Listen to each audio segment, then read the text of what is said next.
Hello friends, welcome to Only Eyes Foundation. सभी दोस्तों का बहुत बहुत स्वागत है।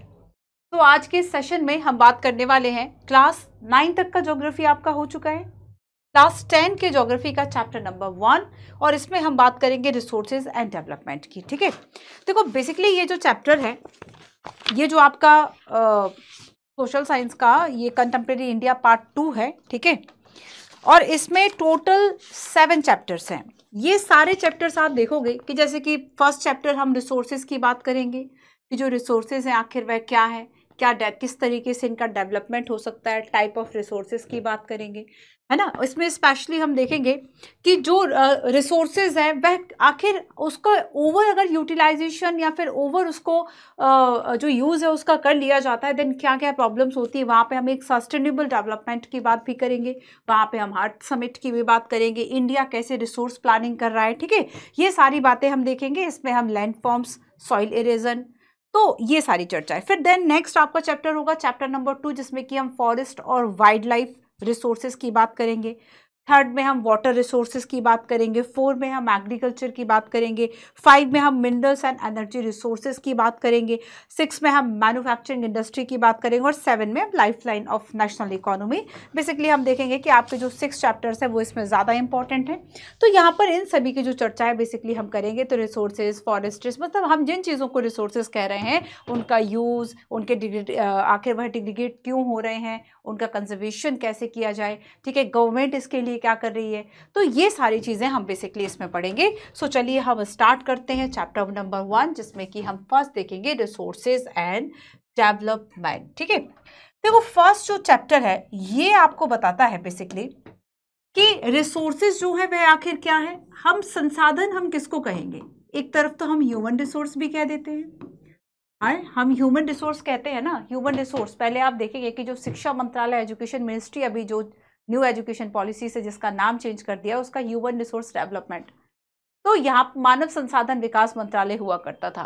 तो मानव को भी, क्या ह्यूमन को भी एज अ रिसोर्स देखा जाता है। तो रिसोर्स का मतलब आखिर क्या है, और अगर हमें किसी रिसोर्स को यूज करना है तो बेसिकली उस रिसोर्स को यूज करने के लिए भी ह्यूमन रिसोर्स चाहिए। तो ह्यूमन खुद एक रिसोर्स भी है और वह बाकी रिसोर्सेज जो भी मटेरियल है, जैसे कि हम देखेंगे एक कोई हम कोल के पीस की बात करें या फिर हम क्यों डायमंड की खान की ही क्यों ना बात करें, तो जब तक हम उस हीरे को वहां से निकालेंगे नहीं, जब तक हम उसको उस प्रोसेस में लेके नहीं आएंगे, तब तक हम उसका यूज नहीं कर सकते। और इन सभी चीजों के लिए टेक्नोलॉजी लगती है, इन सभी चीजों के लिए टाइम लगता है, इन सभी चीजों के लिए ह्यूमन रिसोर्स लगता है जो वो सारी चीजों को इकट्ठा करता है। तो what is resources and type of resources की हम बात करेंगे। टाइप ऑफ रिसोर्सेज में आप देखेंगे कि सबसे ज्यादा अभी जो एक चर्चा चल रही है, और उसमें आप देखोगे कि सारा जो विश्व है बेसिकली वह क्या कर रहा है, रेनेबल, हम देखेंगे कि नॉन रेनेबल से रेनेबल रिसोर्सेज की तरफ जा रहा है। ये बहुत इंपॉर्टेंट है। नॉन रेनेबल से कहां शिफ्ट हो रहा है वह, इसका कोई एग्जांपल, जैसे कि हम इलेक्ट्रिक बसों की बात करें या फिर सोलर पैनल से चलने वाले कुछ लाइट्स इक्विपमेंट्स की बात करें, तो वो सारी चीज़ें क्या है कि आप जो चीज़ें बैटरी से या फिर जो चीज़ें ऐसी थी जो कि पेट्रोल से चल रही थी, अब वो सोलर एनर्जी जो है वह उसका काम करेगी। तो यहाँ पर सबसे बड़ा हमें आप एनवायरनमेंट पर्पज से भी देखेंगे तो नॉन रेनेबल और रेनेबल जो एनर्जी है, और सब शिफ्ट जो है वह रेनेबल पे करना चाहते हैं। यूपीएससी इसलिए क्वेश्चन पूछता है कि बेसिकली इंडियन गवर्नमेंट की हम बात करें वह क्या इसके लिए प्रयास कर रही है, आपको वो सारी योजनाएं बतानी है। ठीक है, नेक्स्ट हम देखेंगे डेवलपमेंट ऑफ रिसोर्सेज कि आखिर ये जो रिसोर्सेज उनका डेवलपमेंट कैसे होगा। देन रिसोर्स प्लानिंग की हम बात करेंगे, रिसोर्स प्लानिंग इन इंडिया की हम बात करेंगे कि रिसोर्स प्लानिंग आखिर जरूरत क्यों है। हम देखते हैं कि एक तरफ जो है बहुत ज्यादा बाढ़ आ रही है और दूसरी तरफ हम देखेंगे कि वहां पे सूखा पड़ रहा है। तो अगर वाटर बहुत बड़ा रिसोर्सेज है, अगर हम वो उसका यूज कर ले, वो जहां पे ज्यादा पानी है अगर हम उसका यूज कर ले ऐसे एरिया के लिए जहां पे कि सूखा पड़ता है, तो हो गई बस वही रिसोर्स प्लानिंग है। तो कैसे यूज करना है सभी एरियाज के लिए रिसोर्सेज को, है ना, ये इसके लिए क्या क्या बेसिकली स्ट्रैटेजीज हो सकती हैं। देन नेक्स्ट हम यहाँ पे 2 इंपॉर्टेंट टॉपिक पढ़ेंगे, एनवायरनमेंट के हिसाब से भी आपके लिए काफी इंपॉर्टेंट है, करंट अफेयर की भी बहुत इंपॉर्टेंट है, लैंड रिसोर्सेज। इसमें हम जानेंगे कि आखिर इसका यूटिलाइजेशन जो है वह क्या है, यूज पैटर्न क्या है, इसको डिग्रेड कैसे कर रहे हैं और इसके कंजर्वेशन जो है वह कैसे किया जा सकता है। तो आखिर लैंड रिसोर्सेज है क्या, ठीक है। टाइप ऑफ, हम इसके यूटिलाइजेशन यूज पैटर्न की भी बात कर देंगे। हम देखेंगे कि जैसे कि इसमें क्या आएगा कि जैसे कि ये डिग्रेड क्यों हो रहा है, ठीक है, उसके हम कुछ रीजंस की बात करेंगे कि इतना ज़्यादा, चाहे हम अर्बनाइजेशन की बात कर लें या फिर हम देखें कि जो इंडस्ट्रियलाइजेशन इतना ज़्यादा बढ़ रहा है, ठीक है, वो सारी चीज़ें हम इसमें देखेंगे। संरक्षण के कुछ उपायों की बात करेंगे, कुछ नंबर ऑफ क्वेश्चंस भी मैं आपको बताऊंगी। सॉइल रिसोर्सेज है ना, इसका हम क्लासिफिकेशन देखेंगे कि बेसिकली सॉइल जो है वे कितने टाइप के होते हैं, जैसे कि एल्यूवियल सॉइल, ब्लैक सॉइल या रेगुलर सॉइल है ना, या ब्लैक कॉटन सॉइल भी इसको कहा जाता है। इसके अलावा हम रेड एंड येलो सॉइल की बात करेंगे, फॉरेस्ट सॉइल के बात करेंगे। तो ये सारी ये क्लासिफिकेशन है वो देखते हुए हम देखेंगे कि आखिर सॉइल इरोजन और कंजर्वेशन जो है वह क्या है, ठीक है। इसके अलावा देखो, व्हाट इज रिसोर्सेज को समझते हो, टाइप ऑफ रिसोर्सेज, फिर एक क्वेश्चन हम देखेंगे। हम बात करने वाले sustainable development earth summit 1992 Rio de Janeiro, agenda 21, और यहाँ पर सस्टेनेबल डेवलपमेंट एजेंडा, इन सबसे एक क्वेश्चन। रिसोर्स प्लानिंग, यहाँ से आपको 2 MCQs। कंजर्वेशन ऑफ रिसोर्सेज में हम गांधी जी का कोट पढ़ेंगे। लैंड रिसोर्सेज में यूज पैटर्न देखेंगे, यहाँ से 2 क्वेश्चंस देखेंगे, ठीक है। देन नेक्स्ट हम देखेंगे कि आखिर जो लैंड डिग्रेडेशन है, कंजर्वेशन मेजर्स इसके लिए क्या है। फिर हम सॉइल की बात करेंगे, हम एक मैप देखेंगे जिसमें कि जो क्लासिफिकेशन है बेसिकली वह इंडिया में बताया गया है कि जैसे कि मान लो यहाँ पर रेड सॉइल है तो यहाँ पर एल्यूवियल सॉइल है, ठीक है। और अगर हम ऊपर हिली एरियाज की बात करेंगे तो यहाँ पर फॉरेस्ट एंड माउंटेनियस जो है वह सॉइल है। तो यहाँ पर हम टाइप ऑफ सॉइल की बात करेंगे। सो ये आपका क्लासिफिकेशन ऑफ सॉइल होगा।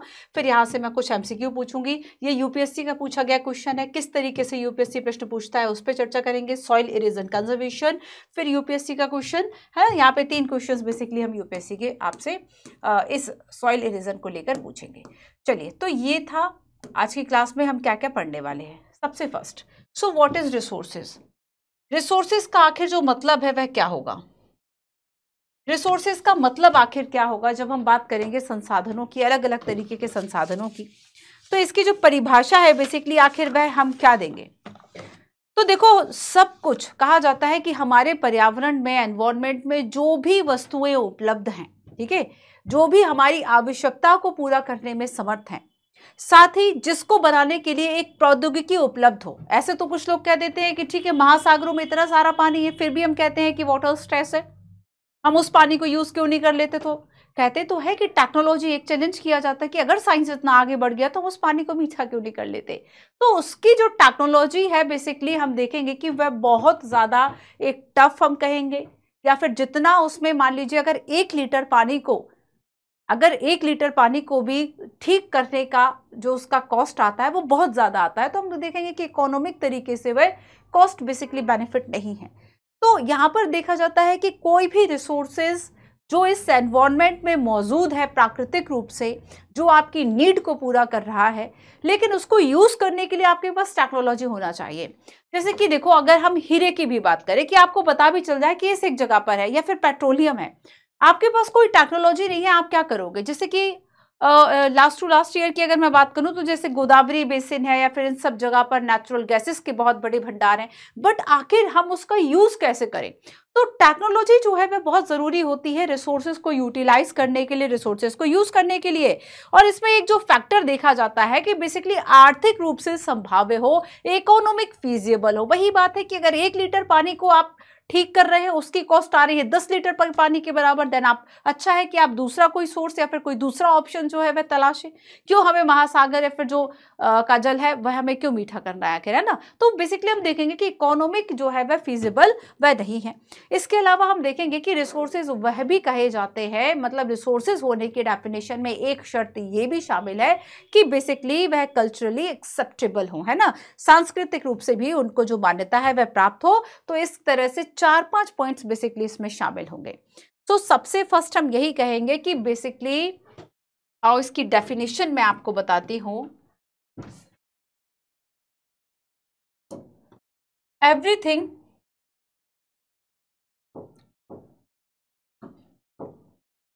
available in our environment which can be used to satisfy our need and provided it is technological accessible and economic feasible and culturally acceptable can be termed as a resources, है ना। तो resources के होने के लिए basically हम यहाँ पर क्या करते हैं, कुछ चीज़ों को तय कर देते हैं, हम कुछ पैरामीटर्स बना देते हैं कि हम केवल इसी वस्तु को या इसी चीज़ को हम रिसोर्स कहेंगे,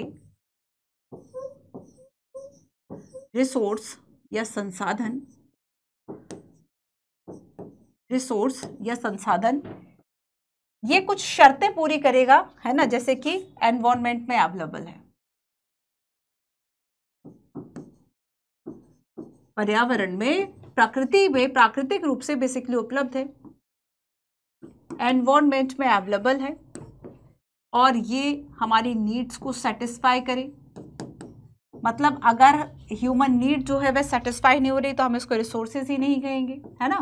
तो सेटिस्फाई आवर नीड्स, देन हम देखेंगे कि बेसिकली इसके लिए टेक्नोलॉजी हो, सो टेक्नोलॉजिकली एक्सेसिबल हो,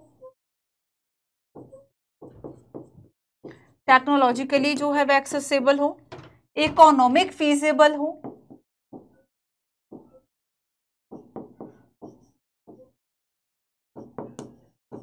एंड कल्चरली एक्सेप्टेबल हो।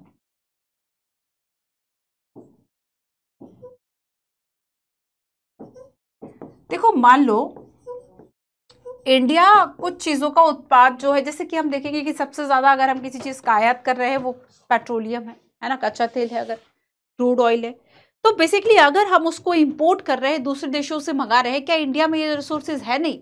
और अगर ये रिसोर्सेज है तो हम बेसिकली हम अगर उस रिसोर्सेज को इंडिया से जैसे यूज कर रहे हैं कि अगर हमारे पास ऐसी टेक्नोलॉजीज नहीं है तो वो बेसिकली इकोनॉमिकली वह फीजिबल नहीं है, तो हम सोचते हैं ठीक है, इससे अच्छा तो जो है वह इंपोर्ट कर दो।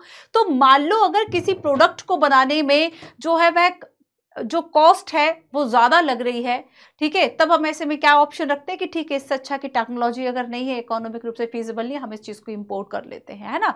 जैसे कि आप देखोगे कि चाइना का मार्केट जो है, चाइना के लिए, चाइना की इकोनॉमी के लिए इंडिया एक बहुत बड़ा मार्केट है, तो अगर गवर्नमेंट ऑफ इंडिया जो है वो बेसिकली इस चीज को ओके करती है कि ठीक है, चाइना का माल इंडिया के जो मार्केट है बेसिकली इसमें बिके, तो उसके पीछे रीजन है कि हम बेसिकली समटाइम्स इतने ज्यादा हम सही तरीके नहीं ढूंढ पाते कि हम चाइना से कॉम्पिटिट कर सके। तो हमारे लिए जिस प्रोडक्ट को बनाने की कॉस्ट हो सकता है 10 रुपए हो, चाइना से हम उस पर्टिकुलर चीज को इंपोर्ट कर पाए केवल 9 रुपए में, तो वो बेसिकली ज्यादा फिजिबल हो जाता है समटाइम्स, है ना।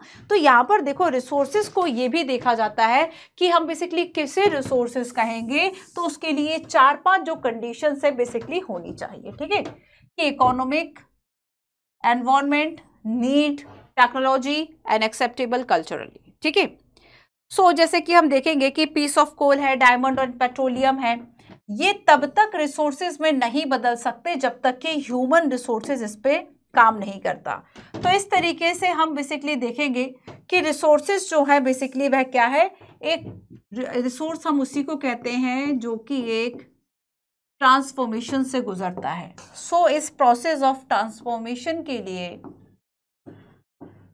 प्रोसेस ऑफ ट्रांसफॉर्मेशन के लिए हमें क्या क्या चाहिए होगा, हमें किन किन चीज़ों के बीच में जो इंटरेक्ट है बेसिकली वह करना होगा। तो जैसे कि देखो ह्यूमन रिसोर्स है, ठीक है, तो ह्यूमन बेसिकली किस किस से इंटरेक्ट करेगा तब जाके कोई भी पर्टिकुलर जो कोल ऑफ पीस है बेसिकली वो हमारे लिए एज अ रिसोर्स वर्क कर पाएगा। तो ह्यूमन यहाँ पे इंटरेक्ट बेसिकली कर रहा है किससे, नेचर से, एनवायरनमेंट से। वो सर्च करेगा कि कहाँ पे जो है वह पर्टिकुलर रिसोर्स या चीजें जो है वह अवेलेबल है। इसके अलावा देखो वह क्या करेगा, टेक्नोलॉजी ढूंढेगा, वह टेक्नोलॉजी जो है बेसिकली वह ढूंढेगा, है ना। इसके अलावा एक पूरा इंस्टीट्यूशन जो है वह वर्क करेगा, एक संस्था होगी जो बेसिकली इसके लिए पर्टिकुलरली डेडिकेटेड होगी, वर्क करेगी। तो बेसिकली हम देखेंगे कि इन तीनों के बीच का एक जो इंटरेक्शन है वह किसी भी चीज को जो एनवायरनमेंट में अवेलेबल है वह उसको रिसोर्स में कब कन्वर्ट कर पाता है। तो बेसिकली इस ट्रांसफॉर्मेशन होने के लिए ये सब जो इन सब के बीच का जो एक इंटरेक्शन है वो एक जरूरी हो जाता है, ठीक है। तो ये सारी चीजें कैसी हैं, इंटरडिपेंडेंट है, एक दूसरे पर निर्भर है। वरना अदरवाइज अगर ये ना हो तो केवल वह मटेरियल ही रह जाए, उस मटेरियल को हम रिसोर्सेज में कन्वर्ट नहीं कर पाएंगे, है ना। तो एक पीस ऑफ कोल या डायमंड या पेट्रोलियम हमारे लिए केवल रॉक या मटेरियल ही होगा, वो हमारे लिए रिसोर्स नहीं हो पाएगा। तो बेसिकली रिसोर्स वही हो सकता है जो इन सारी जो कंडीशंस हैं उसको कंप्लीट करता हो। क्लियर है इतना कि संसाधन या जो रिसोर्सेज हैं वो आखिर क्या है। स्क्रीनशॉट ले लो इसका या साथ साथ लिखते चलो। तो नेक्स्ट हम टाइप ऑफ रिसोर्सेज की बात करते हैं। देखो तो बेसिकली अगर हम देखें तो जो रिसोर्सेज है हम उसको कुछ आधारों पर 4 भागों में बेसिकली बांट लेते हैं, ठीक है। तो एक तो आपका हो गया कि उसका ओरिजिन कैसे होता है, उत्पत्ति के आधार पर हम उसको 2 भागों में बांट लेते हैं। एक तो होगा बायोटिक, दूसरा होगा अबायोटिक। बायोटिक में बेसिकली आ जाएंगे जैसे कि लाइफ लिविंग थिंग्स की हम बात कर लें, ह्यूमन बींग्स की हम बात करें, लाइफ स्टॉक्स की बात करें, है ना, ये वाइल्ड लाइफ फ्लोरा फोना की बात करें, तो ये सारी चीजें आपकी बायोटिक में आ जाएंगी। जब हम अबायोटिक की बात करेंगे तो इसमें बेसिकली नॉन लिविंग थिंग्स जैसे कि रॉक है, मटेरियल है, ये सारी चीजें अबायोटिक में आ जाएंगी। सेकंड देखो कि हम बात करेंगे कि ये जो पर्टिकुलर अगर कोई रिसोर्सेज है क्या ये खत्म हो जाएगा या फिर नहीं हो जाएगा, तो बेसिकली हम इसकी एग्जॉस्टिबिलिटी या समाप्यता के आधार पर हम इसको 2 भागों में बांटते हैं, रेनेबल एंड नॉन रेनेबल, ठीक है। सबसे ज्यादा इंपॉर्टेंट है, नंबर ऑफ क्वेश्चंस फ्रेंड्स यहां से आ चुके हैं प्रीलिम्स में एंड मेंस में। तो रेनेबल आखिर क्या है, नॉन रेनेबल आखिर क्या है, ठीक है, क्या क्या इसमें शामिल होगा और इंडिया जो है वह आखिर क्या प्रयास कर रहा है कि हमें रेनेबल से नॉन रेनेबल से बेसिकली रेनेबल की तरफ जाना है। देखो एक छोटा सा एग्जांपल मैं आपको बताती हूँ। तो एग्जॉस्टिबिलिटी या समाप्यता के आधार पर तो रेनेबल का मतलब क्या हुआ कि बेसिकली जिसको हम रिप्रोड्यूस कर सके, जिसका हम रिन्यू कर सके, जैसे कि सोलर है, विंड एनर्जी है। तो कभी सोलर एनर्जी तो कभी खत्म नहीं होगी जब तक कि ये जो सारा संसार है, ब्रह्मांड है, सारी चीजें चल रही है, प्रकृति चल रही है, तो सूर्य हमेशा रहेगा, तो सोलर एनर्जी कंटिन्यूअसली मिलती रहेगी। तो अच्छा है कि हम कोल और पेट्रोलियम जो कि खत्म हो जाएंगे, एग्जॉस्ट हो जाएंगे, तो वो नॉन रेनेबल में आ गए। हम उसको बेसिकली अगर हम देखें कि वो उसके लिए जैसे कि आप देखोगे कि जब से गवर्नमेंट जो है वह बहुत इस तरह के सोलर पैनल जो है वह इवन लोकल गवर्नमेंट बॉडी भी इस तरह से प्रयास जो है वह कर रही है कि कैसे आखिर हम सोलर एनर्जी, जैसे कि देखो आप, मैं एक छोटा सा एग्जांपल बताती हूँ। आप सभी ने देखा होगा कि रोड के बेसिकली दोनों साइड में आप रेड कलर के छोटे छोटे से बॉक्स जो है वह दिखते हैं ताकि एक रोड लाइन जो है बेसिकली वह दिखाई देती रहे। तो इसके लिए आप देखोगे कि जब थोड़ा सा रात शाम होने लगती है तो वो अपने आप ब्लिंक करने लगते हैं। और वो ब्लिंक क्यों कर रहे हैं, क्या नीचे इलेक्ट्रिक वायर्स उसको कनेक्ट किया गया, नहीं, वो सोलर एनर्जी से चलते हैं, ठीक है। तो यहाँ पर देखो कि बेसिकली रेनेबल नॉन रेनेबल के क्या क्या रिसोर्सेज और हमें क्यों रेनेबल की तरफ जाना चाहिए, क्योंकि नॉन रेनेबल की अगर एक बार कोल और पेट्रोलियम खत्म हो गए तो basically very long geological time होगा कि इनको रिप्रोड्यूस किया जा सके। बहुत आसानी से नहीं होगा, लाखों करोड़ों वर्ष जो है वह पेट्रोलियम को बनने में लग जाते हैं। तो अगर मान लीजिए आप विरासत में अपने बच्चों को कार छोड़कर जाएं तो इवन रिसोर्सेज के रूप में पेट्रोल भी छोड़कर जाए, ऐसा ना हो कि सारा आपने ही एग्जॉस्ट कर लिया। सो रेनेबल जैसे कि सोलर एनर्जी है ना, कि हमेशा जो सूर्य है वह रहेगा, आप सोलर एनर्जी का यूज जो है वह बेसिकली कीजिए, ठीक है। सो जैसे कि मिनरल है, फॉसिल फ्यूल है, ये हम बेसिकली रिसाइकिल नहीं कर सकते, हम इसको रीयूज नहीं कर सकते, हम इसको जल्दी से रिप्रोड्यूस नहीं कर सकते, सो ये नॉन रेनेबल हो गया, ठीक है। तो रेनेबल की जब हम बात करेंगे, जैसे कि इसमें सोलर एनर्जी आ गई, जैसे कि इसमें विंड एनर्जी आ गई, इसमें आपका कोल आ गया, पेट्रोलियम आ गया, फॉसिल फ्यूल्स आ गया, ठीक है। अच्छा देखो हम ऑनरशिप की बात करेंगे तो ऑनरशिप के बेस पर बेसिकली हम इसको 4 पार्ट्स में डिवाइड करते हैं। फर्स्ट है इंडिविजुअल, मान लीजिए किसी पर्टिकुलर व्यक्ति को कोई प्रॉपर्टी है। दूसरा जैसे कि पार्क है, पिकनिक स्पॉट्स हैं, ये सारी कम्युनिटी की प्रॉपर्टी है, किसी एक इंडिविजुअल जो है उसको ओन नहीं कर रहा है बल्कि कम्युनिटी उसको ओन कर रही है।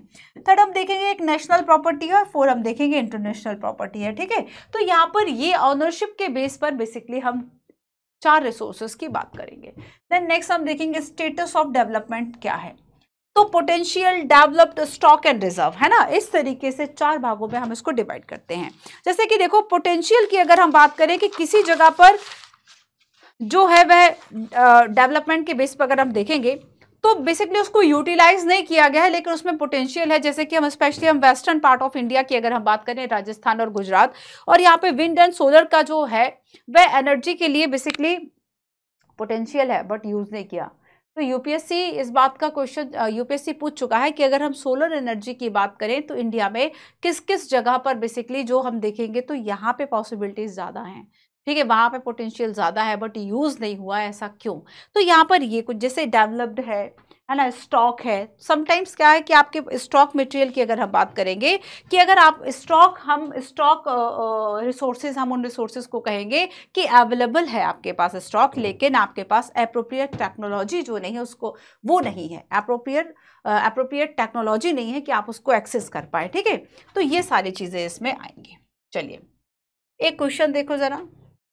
Resources can be classified in the following way. Choose the wrong statement. On the basis of origin, biotech abiotic, ठीक है. On the basis of exhaustibility, runnable, non-runnable, ठीक है. On the basis of ownership, individual, community, national, international, stock and reserve. तो हमने देखा stock and reserve तो basis of status of development पे आएगा and potential development इस पे आएगा. So basically इसमें wrong statement आपको देखना था. So option number C जो है यह इसका wrong statement होगा, ठीक है. चलिए अब देखो टाइप ऑफ रिसोर्सेज की हमने यहां पर बात कर ली। अब बेसिकली आगे हम देखेंगे डेवलपमेंट ऑफ रिसोर्सेज की, है ना, डेवलपमेंट ऑफ रिसोर्सेज की हम बात करेंगे और हम क्यों आखिर रिसोर्सेज को कंजर्वेशन करने की बात करते हैं उस पर भी हम थोड़ा सा चर्चा करेंगे। डेवलपमेंट ऑफ रिसोर्सेज,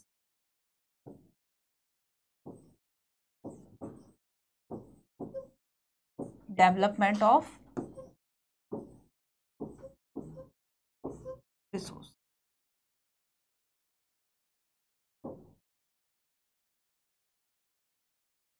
देखो रिसोर्सेज हम देखते हैं कि बेसिकली ये नेचर के द्वारा दिया गया, हमें फ्री गिफ्ट है, नेचर हमसे कुछ नहीं ले रही इस बदले में। हाँ लेकिन डेफिनेटली कि आप टेक्नोलॉजी यूज करोगे, टाइम और सारी चीजें, वो सब तो डेफिनेटली जाएगा। तो यहाँ पर देखो कि ये बेसिकली ह्यूमन सर्वाइवल के लिए बहुत ज़रूरी है, ये हमारी क्वालिटी ऑफ लाइफ के लिए बहुत ज़रूरी है कि हमें ये जो रिसोर्सेज है बेसिकली वह मिल जाए। लेकिन इन रिसोर्सेज में जो मेन प्रॉब्लम है, पहले तो ये देख लो कि अगर हम इन रिसोर्सेज के इंपॉर्टेंस की बात करें, ये फ्री गिफ्ट है, free gift of nature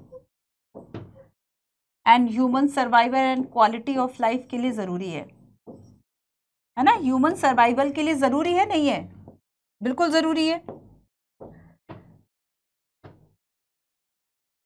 then next हम देखेंगे कि बेसिकली इसमें जो मेन प्रॉब्लम आती है, ये मेन प्रॉब्लम आखिर क्या है रिसोर्सेज को डेवलपमेंट करने में। मेन जो प्रॉब्लम है वह बेसिकली ये है कि आपने गांधी जी का एक कोट सुना होगा कि इस पे जानते हैं कुछ लोग जो हैं वे इतने ज़्यादा ग्रीडी हो गए हैं कि उन्होंने, जैसे कि हाल ही में एक वर्ल्ड इनइक्वालिटी लैब ने एक मिलेनियर रिपोर्ट जारी की जिसमें स्पेशली इंडिया के संदर्भ में ये कहा गया कि 40% प्रॉपर्टी 1% लोगों के पास है। तो यहाँ पर हम देखेंगे कि अगर मान लीजिए, चलो वो तो खैर इनकम की बात हो गई, प्रॉपर्टी की बात हो गई, संपत्ति की बात हो गई, वेल्थ कंसंट्रेशन की बात हो गई, लेकिन अगर हम रिसोर्सेज की बात करें, ऐसा हुआ क्यों? क्योंकि जो रिसोर्सेज है ना, उन रिसोर्सेज पर, उन टेक्नोलॉजीज पर, उन इंस्टीट्यूशंस पर बेसिकली केवल कुछ ही लोगों का कब्जा है, सबका नहीं है। तो यहाँ पर बात की जाती है कि देखो बेसिकली जो नेचर है ना, वो किसी की एक भी व्यक्ति की ग्रीड पूरा करने में या लालच पूरा करने में सक्षम नहीं है। तो यहां पर गांधी जी ने क्या कहा था कि there is enough for everybody need but not for anybody greed. मतलब हर एक व्यक्ति, एवरीबडी, हर एक व्यक्ति की जो आवश्यकताएं हैं उसको पूरा करने में ये जो प्रकृति है वह सक्षम है, बट किसी एक व्यक्ति का भी जो लालच है वह ये पूरा नहीं कर सकती, है ना। तो जब हम आगे कंजर्वेशन ऑफ नेचर की बात करेंगे, कंजर्वेशन ऑफ रिसोर्सेज की बात करेंगे, तब हम गांधी जी के इस कथन को पढ़ते हैं कि there is enough everybody need and not for anybody greeds. तो किसी एक भी व्यक्ति का जो लालच है बेसिकली वह ये प्रकृति पूरा नहीं कर सकती। तो यहाँ पर ये मास प्रोडक्शन के खिलाफ है। ये कहते हैं कि प्रोडक्शन बाय मासेस, मतलब बहुत सारे लोगों के द्वारा प्रोडक्शन हो, ताकि इतना ज्यादा प्रोडक्शन हो जो कि कुछ ही लोगों के द्वारा हो या कुछ % लोगों के द्वारा हो। तो यहाँ पर विकास का लाभ सभी को मिलना चाहिए और इसीलिए हम सस्टेनेबल डेवलपमेंट की बात करते हैं, इसलिए हम सस्टेनेबल डेवलपमेंट की बात करते हैं, हम सतत विकास की बात करते हैं, धारणीय विकास जैसी संकल्पनाएं, जैसे कॉन्सेप्ट जो है वह आते हैं। कि विकास ऐसा हो जो कि चलता रहे कॉन्टिन्यूसली, है ना। तो इसलिए हम सतत और धारणीय विकास की बात करते हैं। So basically sustainable development. So he placed the greedy and selfish individual and exploitative nature of modern technology as the root cause for resources depletion at the global level, and he was against mass production and wanted to replace it with the production by the masses। ठीक है, तो यहाँ पर ये आप जैसे कि किसी आप कभी भी यूपीएससी अगर पूछता है सस्टेनेबल डेवलपमेंट के बारे में, या फिर कैसे एक जो डेवलपमेंट में के बीच में जो बैलेंस है हम कैसे बना रखें, या फिर हम इक्विटेबल जो रिसोर्सेज का डिस्ट्रीब्यूशन है वह कैसे कर सके, तो ये सारी चीज़ें जब भी आप लिखेंगे आप इसको मेंस के बेसिकली एक कोट के रूप में आप यूज़ कर सकते हैं। मेंस आंसर राइटिंग में कोट के रूप में आप इसको यूज़ कर सकते हैं, ठीक है। और यहाँ पर आप sustainable development, earth summit, agenda 21, इन सारी चीज़ों की भी चर्चा कर सकते हैं। तो जब हम डेवलपमेंट ऑफ रिसोर्सेज की बात कर रहे हैं कि बेसिकली एक प्रॉब्लम तो हमने देख लिया कि ग्रीड और नीड वाली बात हो गई। दूसरा हम यहाँ पर देखेंगे कि बेसिकली ये जो अंतर है ना, मतलब ये जो रिसोर्सेज का यूज है एक दूसरी प्रॉब्लम पैदा करता है, हैव और have not, haves and have not. मतलब एक तरफ तो ऐसे लोग हैं कि जो रिच है बहुत ज्यादा रिच होते जा रहे हैं, और जो पुअर है बेसिकली वह और भी ज्यादा पुअर होते जा रहे हैं, तो ये एक प्रॉब्लम हो गई। इसके अलावा हम देखेंगे कि बेसिकली ग्लोबल इकोलॉजिकल जो बैलेंस है वो बिगड़ रहा है, ग्लोबल इकोलॉजिकल क्राइसिस। जैसे कि हम ग्लोबल वार्मिंग की बात कर लें, है ना, तो ये सारी जो प्रॉब्लम्स है बेसिकली वह अभी रिसोर्सेज में और इन सभी चीजों को लेकर हो रही हैं। तो अब देखो इसके हम सॉल्यूशन के रूप में क्या देखते हैं। अगर हम इन प्रॉब्लम के सॉल्यूशन को देखें, अगर हम इन प्रॉब्लम के बेसिकली सॉल्यूशन को देखें, तो सॉल्यूशन के रूप में बेसिकली हमें दिखाई देता है कि हमें एक इक्विटेबल जो डिस्ट्रीब्यूशन है वह करना चाहिए।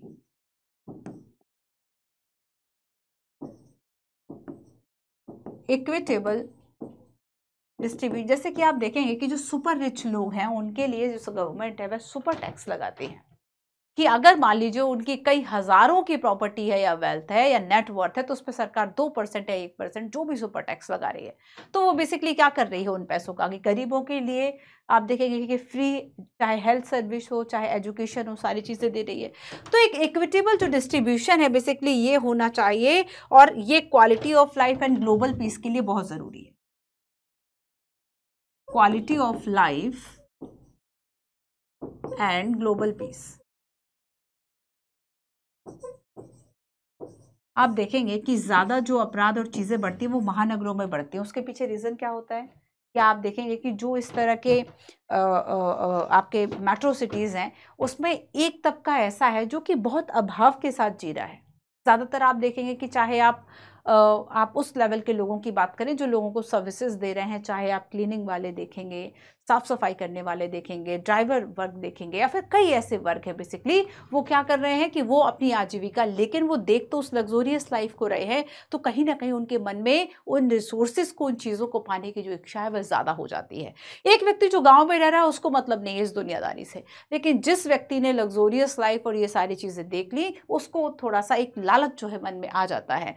तो यहाँ पर देखो कि इक्विटेबल डिस्ट्रीब्यूशन अगर होगा तो ना केवल पर्टिकुलर सोसाइटी बल्कि वर्ल्ड के पीस के लिए भी ये बहुत ज़रूरी है, कि अगर मान लो कोई, जैसे कि आप देखेंगे कि जो दक्षिण जो सागर जो विवाद है बेसिकली वह चलता रहता है, अगर तो इसके पीछे रीज़न क्या है कि चाइना जो है वह ज़्यादा वो कोशिश करता है कि सारे जो रिसोर्सेज हैं उस पर कब्जा चाइना का हो, तो यहाँ पर बाकी देश जो है फिर उसके लिए बोलेंगे, तो कहीं ना कहीं एक जो बैलेंस है वह बिगड़ता है। तो क्वालिटी ऑफ लाइफ और ग्लोबल पीस के लिए इक्विटेबल जो डिस्ट्रीब्यूशन है वह रिसोर्सेज का बहुत ज़रूरी है, ठीक है।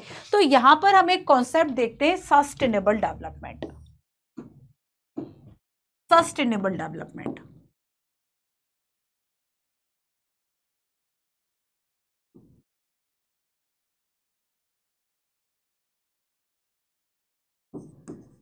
अच्छा ये बताओ, सस्टेनेबल डेवलपमेंट, एक मैं क्वेश्चन आपसे पूछती हूँ। क्वेश्चन देखो, consider the following statement about development and choose wrong statement. Sustainable economic development means development should take place without damaging the environment only. तो सस्टेनेबल डेवलपमेंट का आखिर जो मतलब है वह क्या है? फर्स्ट स्टेटमेंट इसमें रॉन्ग है। सेकंड देखो, earth summit was convene for addressing urgent problem of environmental protection and socio economic development at global level. ठीक है, one major objective of agenda 21 that every local government should draw it own local agenda 21। ठीक है, first statement इसमें देखो wrong इसलिए है क्योंकि इसमें ओनली वर्ड जो है वह एनवायरमेंट के साथ लिखा है, जबकि अगर हम सस्टेनेबल डेवलपमेंट की बात करेंगे तो बेसिकली देखो इसमें कुछ चीजें निहित हैं। मतलब सस्टेनेबल डेवलपमेंट है सतत विकास की जब हम बात करेंगे, मतलब डेवलपमेंट तो आप करो, आप विकास करो, नो इशू, बट ये जो विकास है वह ऐसा ना हो कि आप एनवायरनमेंट से जो है वह बेसिकली कॉम्प्रोमाइज करो। तो यहाँ पर आपको क्या है कि एनवायरनमेंट को भी साथ साथ प्रोटेक्ट रखना है, लेकिन यहाँ पर केवल और केवल एनवायरनमेंट की बात नहीं होती है विदाउट डैमेजिंग एनवायरनमेंट। तो सस्टेनेबल डेवलपमेंट का मतलब क्या है? Without damaging environment. लेकिन साथ साथ इसमें यह भी कहा जाता है कि आप जो फ्यूचर जनरेशन है, आने वाली जो फ्यूचर जनरेशन है उसकी भी नीड से कॉम्प्रोमाइज ना करें। मतलब जितने रिसोर्सेज और चीज़ें आपके पास अवेलेबल हैं उतने आप उसके पास भी होने चाहिए। तो इससे बेसिकली आप कॉम्प्रोमाइज नहीं करें। तो प्रेजेंट के लिए, प्रेजेंट जनरेशन के लिए अवेलेबल है, अच्छी बात है रिसोर्सेज, बट ये जो रिसोर्सेज हैं वह फ्यूचर जनरेशन के लिए भी अवेलेबल हो। सो सस्टेनेबल डेवलपमेंट का मतलब क्या है? Sustainable development, economic development means development should take place without damaging the environment, and development in the present should not compromise with the need of the future generation, with the need of the future generations, है ना। तो यहाँ पर दो बातें sustainable development में है, एक तो यहाँ पर एनवायरनमेंट की बात है और दूसरी यहाँ पर फ्यूचर जनरेशन की नीड की बात है। आप इन दोनों चीज़ों से जो है बेसिकली कॉम्प्रोमाइज नहीं कर सकते हैं। ठीक है, तो अगर आप एनवायरनमेंट का ध्यान रखेंगे तो सस्टेनेबल डेवलपमेंट का केवल एक पहलू है, फ्यूचर जनरेशन का भी आपको ध्यान रखना है कि जो फ्यूचर जनरेशन है, जैसे कि देखो कि अगर हम एनवायरनमेंट को इतना ज़्यादा पॉल्यूटेड कर गए, अगर हम एयर को, वाटर बॉडीज़ को, है ना, एटमॉस्फेयर को हम इतना ज़्यादा पॉल्यूटेड कर जाए कि आने वाले जो फ्यूचर जनरेशन है उसका भी है भाई राइट टू क्लीन एयर, तब उसको वो कैसे मिलेगा? तो एटलीस्ट जो रिसोर्सेज आपके पास है डेवलपमेंट के लिए उतने रिसोर्सेज एटलीस्ट उसके पास भी जो है वह होने चाहिए। तो इसे हम सस्टेनेबल डेवलपमेंट कहेंगे। अब देखो कि वर्ल्ड लेवल पर बेसिकली जब इस तरह की परेशानियां उठी कि भाई इक्विटेबल डिस्ट्रीब्यूशन नहीं है, quality of life and global piece नहीं है, लेकिन इसके लिए यही ज़रूरी है कि हम कैसे जो रिसोर्सेज प्लानिंग है बेसिकली वह करें। और जो प्रॉब्लम्स है वह सबको दिखाई दे रही थी कि ग्रीड और नीड वाली बात है, हैव और हैव नॉट वाली बात है, एंड ग्लोबल इकोलॉजिकल क्राइसिस की बात है, ग्लोबल वार्मिंग जैसी इश्यूज हैं। तो अब पूरे विश्व का ध्यान बेसिकली इसकी तरफ जाने लगा कि हमें कैसे रिसोर्सेज को ठीक तरीके से यूज़ करना है, सस्टेन यूज़ करना है। और इसके लिए फिर एक अर्थ समिट होता है, आपने पृथ्वी समिट सुना होगा, अर्थ समिट, पृथ्वी समिट या अर्थ समिट 1992 में, पृथ्वी समिट जो कि आपके कहां पर होता है? रियो डी जेनेरियो में, रियो डी जेनेरियो में अर्थ समिट होता है। ठीक है, अब देखो बच्चों कि ये जो अर्थ समिट है इसमें हम देखेंगे कि 100 से ज़्यादा जो देश हैं बेसिकली 1992 में मिले। जून 1992 में ब्राज़ील के रियो डी जेनेरियो शहर में बेसिकली हुआ था, तो हम इसको रियो डी जेनेरियो समिट भी कह देते हैं। सो ये बेसिकली हम देखेंगे कि फर्स्ट इंटरनेशनल अर्थ समिट थी, मतलब पृथ्वी को बचाने के लिए कि डेवलपमेंट आप करो डेफिनेटली, लेकिन डेवलपमेंट के साथ आप देखेंगे कि बेसिकली जो ऐसे इश्यूज हैं कि अब ओजोन लेयर जो है उसका ह्रास हो रहा है या वाटर बॉडीज जो है वह पॉल्यूटेड हो रहे हैं, अब इसका ख्याल कौन रखेगा? ये लाइबिलिटी किसकी है? तो बेसिकली अर्थ समिट में हम देखेंगे कि बेसिकली इस बात को कन्वे किया गया कि जो अर्जेंट जो एनवायरमेंटल प्रॉब्लम्स है बेसिकली इनको एड्रेस किया जाए, एनवायरमेंट को प्रोटेक्ट करने का जो काम है वह किया जाए। ठीक है, economic development at the global level and the assemble leaders sign the declaration of global climatic change and biological diversity. So Rio convention ने क्या किया कि बेसिकली ग्लोबल, जैसे कि फॉरेस्ट प्रिंसिपल है, adopt agenda 21 for achieving sustainable development in the 21st century. So agenda 21 इसने basically adopt किया। सो agenda 21 क्या है? एजेंडा 21 यही है कि हमने रियो डी जेनेरो अर्थ समिट में इसको अपनाया, तो जो वहां से रिकमेंडेशन सिफारिशें निकल कर आई उसको हमने एजेंडा 21 कह दिया। एंड एजेंडा 21 बेसिकली क्या है कि हम बेसिकली क्या करें, एक कॉपरेशन जो है वह करें, और ये कॉपरेशन है ना कैसा हो कि एक म्यूचुअल नीड से हो, एक शेयर रिस्पॉन्सिबिलिटी से हो, कि ये जो रिसोर्सेज हैं ये कॉमन रिसोर्सेज हैं। अगर ग्लोबल वार्मिंग हो रही है तो कोई एक देश इससे नहीं निपट सकता, बल्कि सभी देशों को इसके साथ एक साथ में आना होगा, कुछ चीज़ों को फॉलो करना होगा, कुछ प्रिंसिपल्स को फॉलो करना होगा। तो एजेंडा 21 की अगर हम बात करेंगे तो बेसिकली इसका मेन उद्देश्य क्या था कि हम आखिर कैसे सस्टेनेबल डेवलपमेंट को अचीव कर पाएंगे। एजेंडा 21 की हम बात करेंगे तो इसका मेन लक्ष्य क्या था आखिर, कि हम कैसे, इसका मेन एम या उद्देश्य यही था कि कैसे आपको सस्टेनेबल जो डेवलपमेंट है इसको अचीव करना है। ठीक है, साथ ही देखो इसमें एक कॉपरेशन की जो बात है वह भी की गई, एक सहयोग समन्वय की बात की गई कि सभी देशों को जो है वह साथ में आना होगा, है ना, एजेंडा 21 के अंतर्गत। साथ ही देखो कि इसमें एक लोकल एजेंडे की जो बात है वह भी की गई एजेंडा 21 के अंदर, कि every local government should draw its own local agenda 21, कि वह आखिर सस्टेनेबल डेवलपमेंट के लिए क्या कर रहा है। सो एजेंडा 21 में एक mutual need and share responsibility की बात की गई थी, एक कॉपरेशन की जो बात है वह की गई थी, कि अगर हमें इन एनवायरमेंटल जो प्रॉब्लम्स हो रही हैं, ये जो मेजर चैलेंजेस हैं या ग्लोबल वार्मिंग जैसे इश्यूज है, अगर हमें इनसे निपटना है तो एक साथ जो है वह सभी देशों को आना होगा। तो यहां पर एक कॉपरेशन और रिस्पॉन्सिबिलिटी की जो बात है बेसिकली वह एजेंडा 21 में की गई थी। ठीक है, चलिए।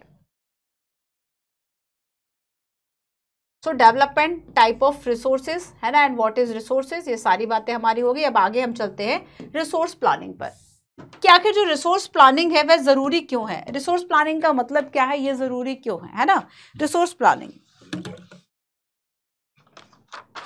देखो, रिसोर्स प्लानिंग का मतलब है कि आप बेसिकली जहां पर रिसोर्स हैं उसको पहले आइडेंटिफाई करो, है ना, जहां पर रिसोर्सेज हैं उसको आप क्या करो, आइडेंटिफाई करो। आइडेंटिफाई करने के लिए आप क्या करोगे, मैपिंग करोगे, सर्वे करोगे, है ना।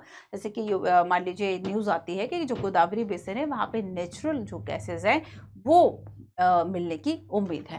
तो बेसिकली रिसोर्सेज प्लानिंग की अगर हम बात करें, कॉम्प्लेक्स प्रोसेस है, और इसमें बेसिकली इन्वॉल्व है identification and inventory of resources across the region of the country, and this involves surveying, mapping and qualitative and quantitative estimation of measurement of the resources।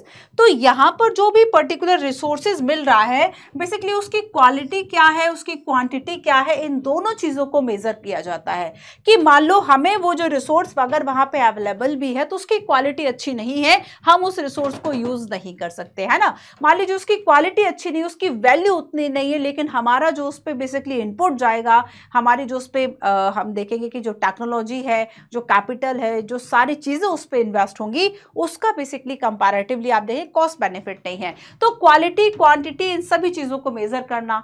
तो जैसे कि मान लो अगर किसी जगह पर ये पता चलता है कि यहाँ पे पेट्रोल है, कोयला है, बट बहुत बहुत बहुत कम क्वांटिटी में है, अगर बहुत कम क्वांटिटी में है तब भी उस रिसोर्स को बेसिकली यूज करने का कोई मतलब नहीं है ना। फिर वहां पे आपने देखा था कि शुरू में हमने जाना था कि बेसिकली जो रिसोर्सेज हैं वह क्या है, कि फिजिकल एनवायरनमेंट, टेक्नोलॉजी और इंस्टीट्यूशंस, इन सभी को जो ह्यूमन बींग से बेसिकली एक इंटरडिपेंडेंट रिलेशनशिप की बात जो है वह हमने की थी, है ना।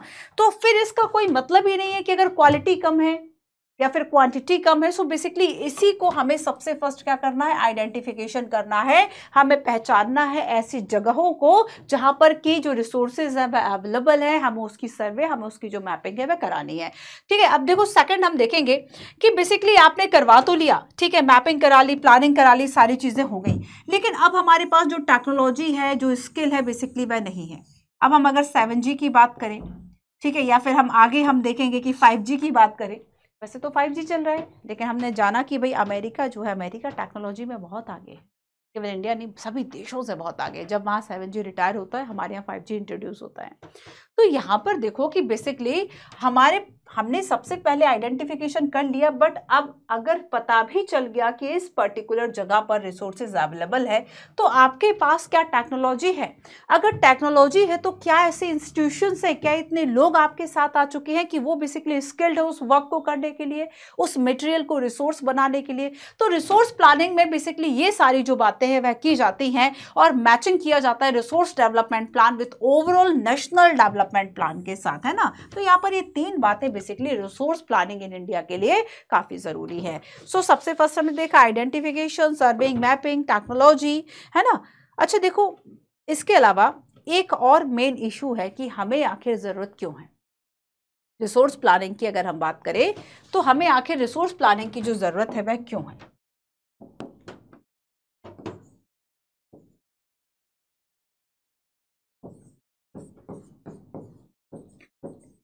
अगर आप अफ्रीकन कुछ कंट्रीज की बात करेंगे, आप देखेंगे कि वहां पर नेचुरल रिसोर्सेज जो है बहुत अवेलेबल हैं। या फिर अगर हम मिडिल ईस्ट की बात करें तो बहुत सारे देशों के पास आप देखेंगे कि मिडिल ईस्ट में बेसिकली जो पेट्रोलियम है, क्रूड ऑयल है, वह बहुत ज्यादा है, लेकिन फिर भी वो उतने डेवलप्ड नहीं है। ऐसा क्यों? ऐसा क्यों? क्योंकि वह उस प्लानिंग को नहीं कर पाते, है ना। सो यहाँ पर रिसोर्स प्लानिंग की अगर हम बात करेंगे तो बेसिकली हम देखेंगे कि देखो समटाइम्स हम देखेंगे there are many region in our country. World के बारे में बात करें, इंडिया के, दोनों के बारे में समझते हैं, है ना। So there are many region of country, many region in our country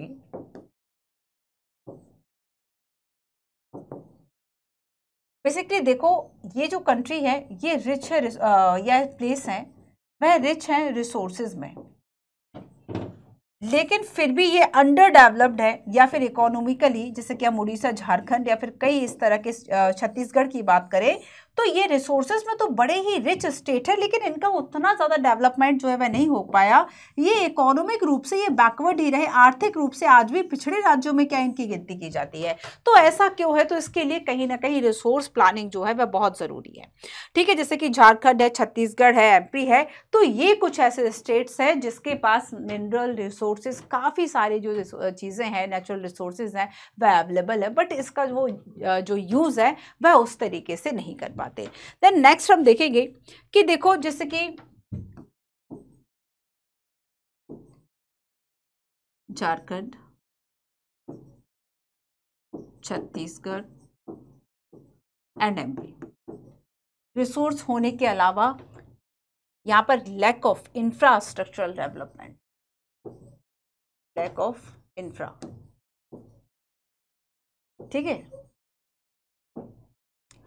so basically resource planning ज़रूरी है ताकि हम एक बैलेंस जो डेवलपमेंट है वह कर सकें। रिसोर्स प्लानिंग क्यों ज़रूरी है? ताकि हम बेसिकली एक बैलेंस जो डेवलपमेंट है हम इसको कर पाएँ, बैलेंस कर पाए हम nation, state, region and local. Balance किस किस के बीच में? नेशन लेवल पर, स्टेट लेवल पर, ठीक है, नेशन लेवल पर, स्टेट लेवल पर, रीजनल एंड लोकल। तो इसके लिए जो रिसोर्स प्लानिंग है वो ज़रूरी होती है। ठीक है, और यही बात अगर हम कहें तो ये इंटरनेशनल लेवल पर भी ये बात होती है कि सम कंट्रीज़ जो हैं वह बहुत ज़्यादा रिच हैं कुछ कुछ रिसोर्सेज में, बट वहाँ पर अप्रोप्रिएट आप देखेंगे कि जो एक बैलेंस डेवलपमेंट आपको दिखाई नहीं देता, वह कई तरीके से एक बैकवर्डनेस जो है उसको फील करते हैं, या फिर वहाँ पे जो इंफ्रास्ट्रक्चर है वह नहीं है। तो ये सारी चीज़ें बैलेंस रिसोर्सेज को की डिमांड करती है। तो क्वेश्चन है, there are many regions in your country that are rich in resources but these are included in economically backward region। ठीक है, आपको बताना है इसमें करेक्ट जो है वह कौन सा स्टेटमेंट है। The history of colonization reveal that rich resources in colony were the main attraction for foreign invaders। अच्छा ये बताओ कि जैसे कि जब ये पता चलता है कि भारत सोने की चिड़िया है और जब इस तरह की बातें पूरे विश्व में गई, आप देखेंगे कई यूरोपीय कंपनियां एक एक करके भारत में आने लगी। उसके पीछे रीजन क्या था? रिसोर्सेज रीजन थे। कहा जाता है कि अगर ब्रिटेन में बेसिकली अगर इंडस्ट्रियल रेवोल्यूशन पहले होता तो उसके पीछे रीजन था कि उसके पास भारत जैसा उपनिवेश था, भारत जैसा रिच उपनिवेश था। ठीक है। तो यहाँ देखो कि बेसिकली जो हिस्ट्री ऑफ अगर हम कोलोनाइजेशन की बात करें, इसके पीछे मेन रीजन यही था कि जो रिच रिसोर्सेज वाले कंट्रीज थे उसको बेसिकली उन्होंने कॉलोनी बनाया, उसका शोषण किया। Resources can contribute to development only when they are accompanied by appropriate technology development and institutional changes. Resources तभी एक डेवलपमेंट जो है वह करा सकते हैं तब टेक्नोलॉजी हो एंड इंस्टीट्यूशनल जो है वह भी अवेलेबल हो। सो जो तीनों ही बातें हैं बेसिकली इसमें सही हैं, तीनों स्टेटमेंट इसमें करेक्ट हैं। ठीक है, चलिए एक क्वेश्चन देखो कि resources conservation at various level is important, why? आखिर रिसोर्सेज कंजर्वेशन जो है वह इंपॉर्टेंट क्यों है? Irrational consumption, over utilization and socio economic and environmental problems. क्या ये तीनों रीजन है? आपको बताना है कौन सा स्टेटमेंट सही है। Yes, definitely. ठीक है, आप देखेंगे कि इतना ज़्यादा जो समाज है, इतना ज़्यादा जो सोसाइटी है, नेशनल इंटरनेशनल लेवल पर हम देखेंगे पूरा विश्व जो है वह हद से ज़्यादा हर चीज़ का जो कंजप्शन है, अभी आप देखेंगे कि उपभोक्तावादी जो संस्कृति है उसका बहुत ज़्यादा विकास हुआ है। हम केवल मार्केट में क्या है हम उसको लेते हैं, हम मार्केट में क्या नया है हम उसके लिए सोचते हैं, हम अपनी नीड को नहीं देखते कि हमें उस चीज़ की ज़रूरत है या नहीं। आपके घरों में बहुत सारी ऐसी चीज़ें मिल जाएंगी जो कि अनयूज्ड हो सकती हैं, जो कि केवल लग्जोरियस रूप में हो सकती है, उसकी नीड कुछ नहीं थी। बस केवल आप देखेंगे कि मार्केट ने इस तरीके से चीज़ों को कर दिया है कि आप उसको लेने पे मजबूर हो गए, चाहे वह एडवर्टीजमेंट हो, चाहे वह सोशल मीडिया हो या किसी अन्य तरीके से आपको इन्फ्लुएंस किया गया हो। सो रेशनल एक कंजप्शन की हम बात करें, ओवर यूटिलाइजेशन की बात करें या सोशियो इकोनॉमिक एनवायरमेंटल प्रॉब्लम्स की बात करें, ये सारी प्रॉब्लम्स बहुत ज़्यादा हैं। एनवायरमेंट प्रॉब्लम्स बहुत ज़्यादा हैं। ठीक है, कि आप जैसे कि एक एग्जांपल जैसे कि हम देखेंगे कि नॉर्थ ईस्ट में स्पेशली जो हिल स्टेशन है, नॉर्थ या हम माउंटेन रेंज वाली बात करते हैं, ठीक है, जैसे कि उत्तराखंड है, हिमाचल है या जम्मू कश्मीर है। जम्मू कश्मीर तो खैर लोग कम घूमने जाते हैं, है ना, सेफ्टी इशू जो है वह भी आ जाता है। लेकिन अगर आप हिमाचल या शिमला या उत्तराखंड, ऋषिकेश, इस तरह के अगर आप जो हिल स्टेशन है या घूमने के लिए जा रहे हैं, क्योंकि वहाँ का क्लाइमेट अच्छा है, ठीक है, वो माउंटेनियस रेंज है, वो पहाड़ी इलाके हैं, ठंड ज़्यादा होती है। आप देखते हैं कि हम ज्योग्राफी में पढ़ते हैं, जैसे जैसे हम ऊंचाई पर जाते जाते हैं वैसे वैसे जो टेम्परेचर है वह कम होता जाता है। ठीक है, तो वहाँ का जो क्लाइमेट है वह बड़ा सुहाना होता है। अगर आप देखेंगे कि जैसे कि मनाली है जो कि अब ओवररेटेड हो चुका है, क्यों? आप देखो कि बेसिकली उसमें खूबसूरती ही क्या थी, पहाड़ थी, वहाँ के माउंटेन्स थे, इतना ज़्यादा उसको डेवलप्ड कर दिया कि आज जो आपको पहाड़ दिख रहा है हो सकता है 5 साल बाद ना दिखे। तो सारे बेसिकली खुद डाला, एकदम उसमें हाईवे बना दिया। तो ये क्या है कि आपने जो डेवलपमेंट के नाम पर आप कर रहे तो उससे एनवायरमेंटल प्रॉब्लम्स बहुत ज्यादा होने लगी, उससे सॉइल इरेजर, लैंडस्लाइडिंग, कई तरीके की चीजें हो गई, उससे जो बाढ़ है वह आना बढ़ गई, है ना। कुछ कई तरीके की जो प्रॉब्लम्स हैं, एनवायरमेंटल प्रॉब्लम्स हैं, सोशियो इकोनॉमिक प्रॉब्लम्स हैं, वो बेसिकली यहाँ पे बढ़ने लगी।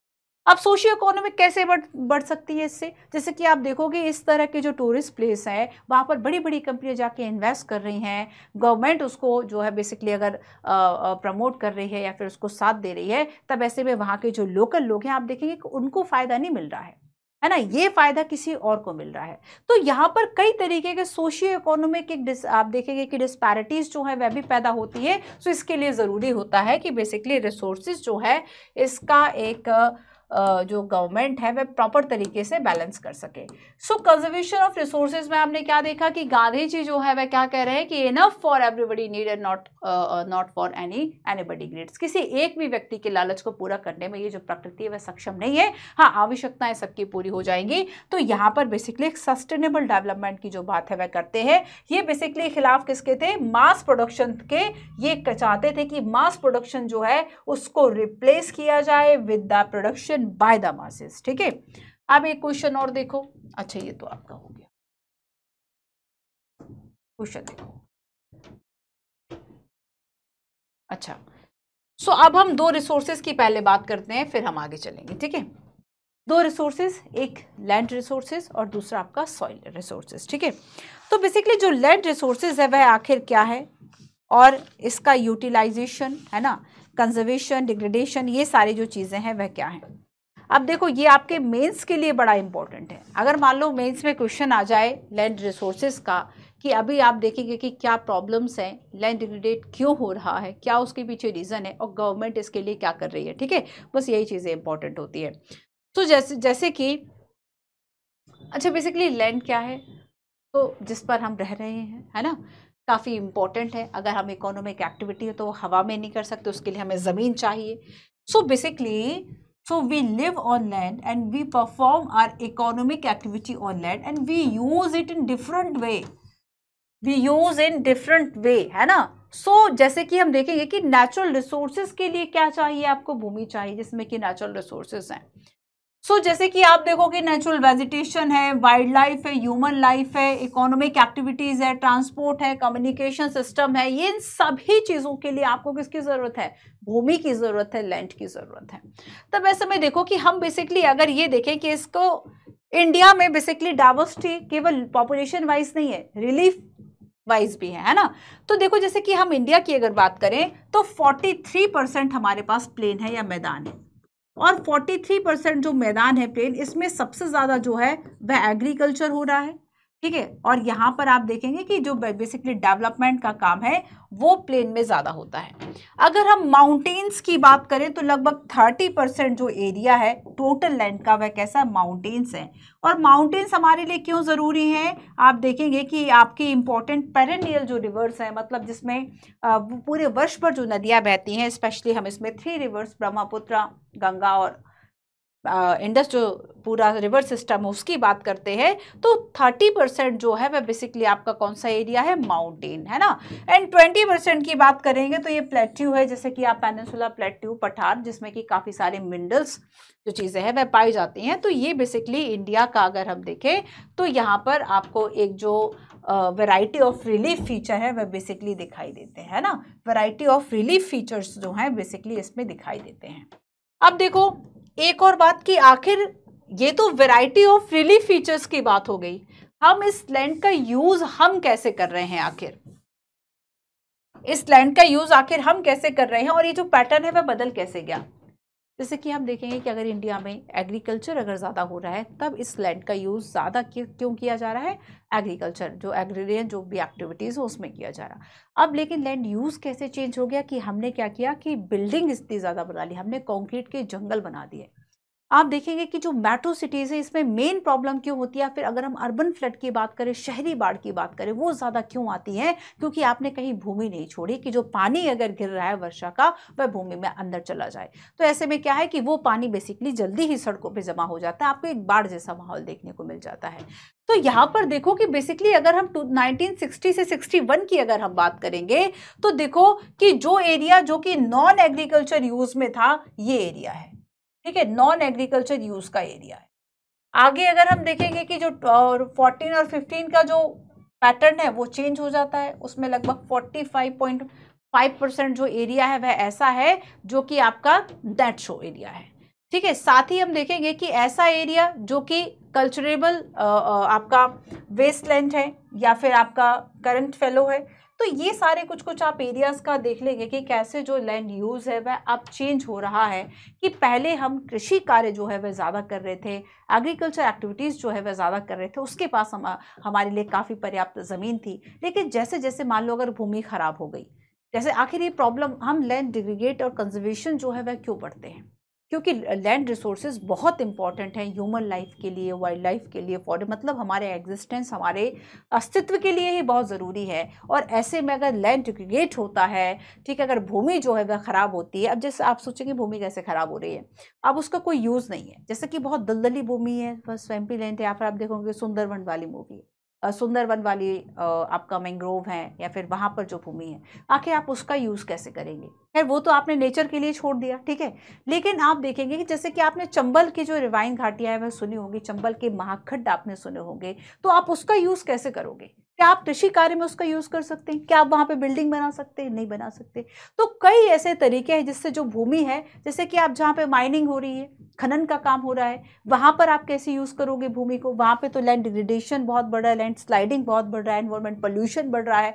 तो फिर आपको ज़रूरत होती है कि आप उन चीज़ों को मैनेज करें, है ना। तब हम लैंड कंजर्वेशन की जो बात है बेसिकली वह करते हैं। तो आपके लिए मेन इंपॉर्टेंट जानते हैं क्या है, आपके लिए इंपॉर्टेंट है इसमें लास्ट में 2 चीज़ें, एक तो सॉइल इरोजन और soil conservation, land degradation and conservation. ठीक है, लैंड डिग्रेडेशन का बेसिकली मतलब क्या है? लैंड डिग्रेडेशन की अगर हम बात करें तो इसका मतलब क्या है? भूमि अगर हम कहें कि खराब हो रही है, भूमि निम्नीकरण, निम्नीकरण का मतलब होता है उसकी क्वालिटी खत्म हो जाना, क्वालिटी खराब हो जाना। ठीक है, उसकी जो यूज है बेसिकली वह खराब हो जाना। तो हम यहां पर देखते हैं कि बेसिकली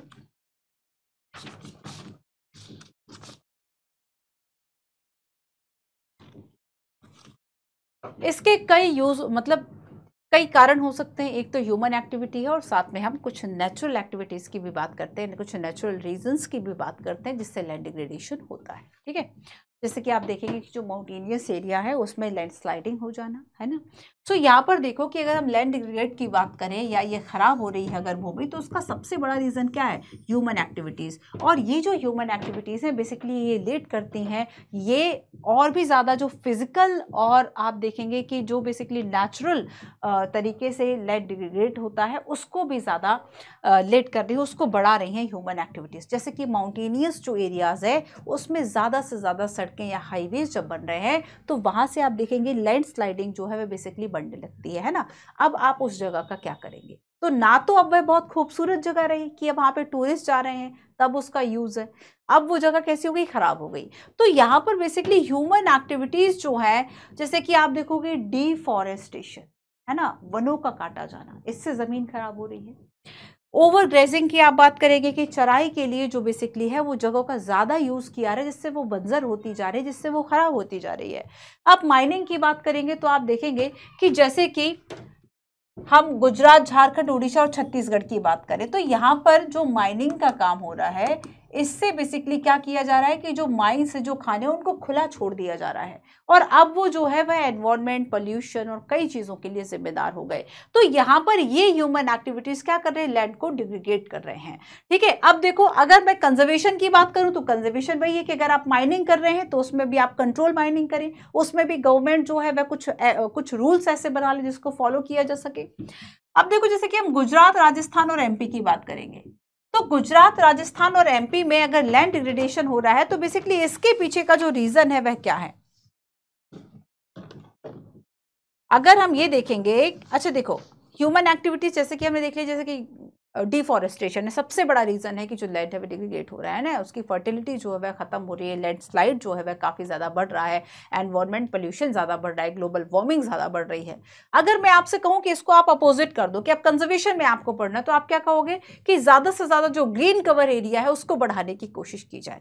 ठीक है, तो यहां पर अगर हम देखेंगे कि जैसे कि एमपी है, महाराष्ट्र है, तो राजस्थान है, एमपी, महाराष्ट्र है, राजस्थान है, कुछ ऐसे एरियाज हैं, या फिर हम गुजरात की बात करें, यहाँ पर जो लैंड डिग्रेडेट हो रहा है उसके पीछे एक कारण क्या है? ओवर ग्रेजिंग कराना है ना। ओवर ग्रेजिंग कराना मतलब ज्यादा से मतलब आप देखेंगे कि जो लाइफ स्टॉक है, जो पशु है, वो वहां पे चराई के लिए छोड़ दिए जाते हैं, उससे वो जो जगह है बेसिकली वह खराब हो जाती है। ठीक है, अब इसके अलावा हम देखेंगे कि अगर देखो पंजाब, हरियाणा और वेस्टर्न यूपी की हम बात करें तो इसमें बेसिकली लैंड डिग्रेडेशन के लिए ज्यादा रिस्पॉन्सिबल क्या है? तो ओवर इरिगेशन, अत्यधिक सिंचाई। आप देखेंगे सबसे ज्यादा अगर हरित क्रांति का, ग्रीन रेवोल्यूशन का लाभ किसी को मिला तो ये वही स्टेट है पंजाब, हरियाणा, वेस्ट यूपी। तो यहाँ पर आप देखेंगे कि बेसिकली कॉज जो है वह क्या है? ओवर इरिगेशन, अत्यधिक सिंचाई है ना। और इससे जो भूमि है बेसिकली वह खराब हो जाती है, वह उसकी जो सैलिनिटी की हम बात करें, लवणीय हो जाती है, बढ़ जाती है वह, है ना, खराब हो जाती है वह भूमि, वो फर्टाइल अब नहीं रहती। तो हम देखेंगे यहाँ पे कई कॉज बेसिकली आपको दिखाई देते हैं जिससे कि जो लैंड है वह डिग्रेडेट जो है वह हो जाती है। ठीक है, चलिए अब एक बात और देखो, नेक्स्ट क्वेश्चन है आपका सॉइल एज अ रिसोर्सेज। अभी हमने लैंड की बात की, अब हम सॉइल की बात करेंगे। ठीक है, सॉइल मतलब आप देखेंगे कि बेसिकली जो आपकी टॉप सॉइल है, आप देखेंगे मृदा के कई स्तर पाए जाते हैं जिसको आप सॉइल प्रोफाइल कहते हैं। कि आप देखेंगे सबसे पहले जो मिट्टी आप अगर खोदेंगे, गहराई तक जाएंगे तो सबसे ऊपर जो है वह चिकनी और पतली मिट्टी मिलती है, पतली जो सॉइल की लेयर है, जो कि बेसिकली प्लांट के एग्जिस्टेंस के लिए, पौधों के लिए और कृषि कार्य के लिए, सबके लिए जरूरी होती है। लेकिन सेकेंड लेयर अगर आप देखेंगे तो बेसिकली ये सब सॉइल टाइप के होते हैं, इसमें रॉक होते हैं, इसमें चट्टान के टुकड़े होते हैं, पत्थर के टुकड़े, आप देखेंगे ये फर्टाइल बेसिकली कम है।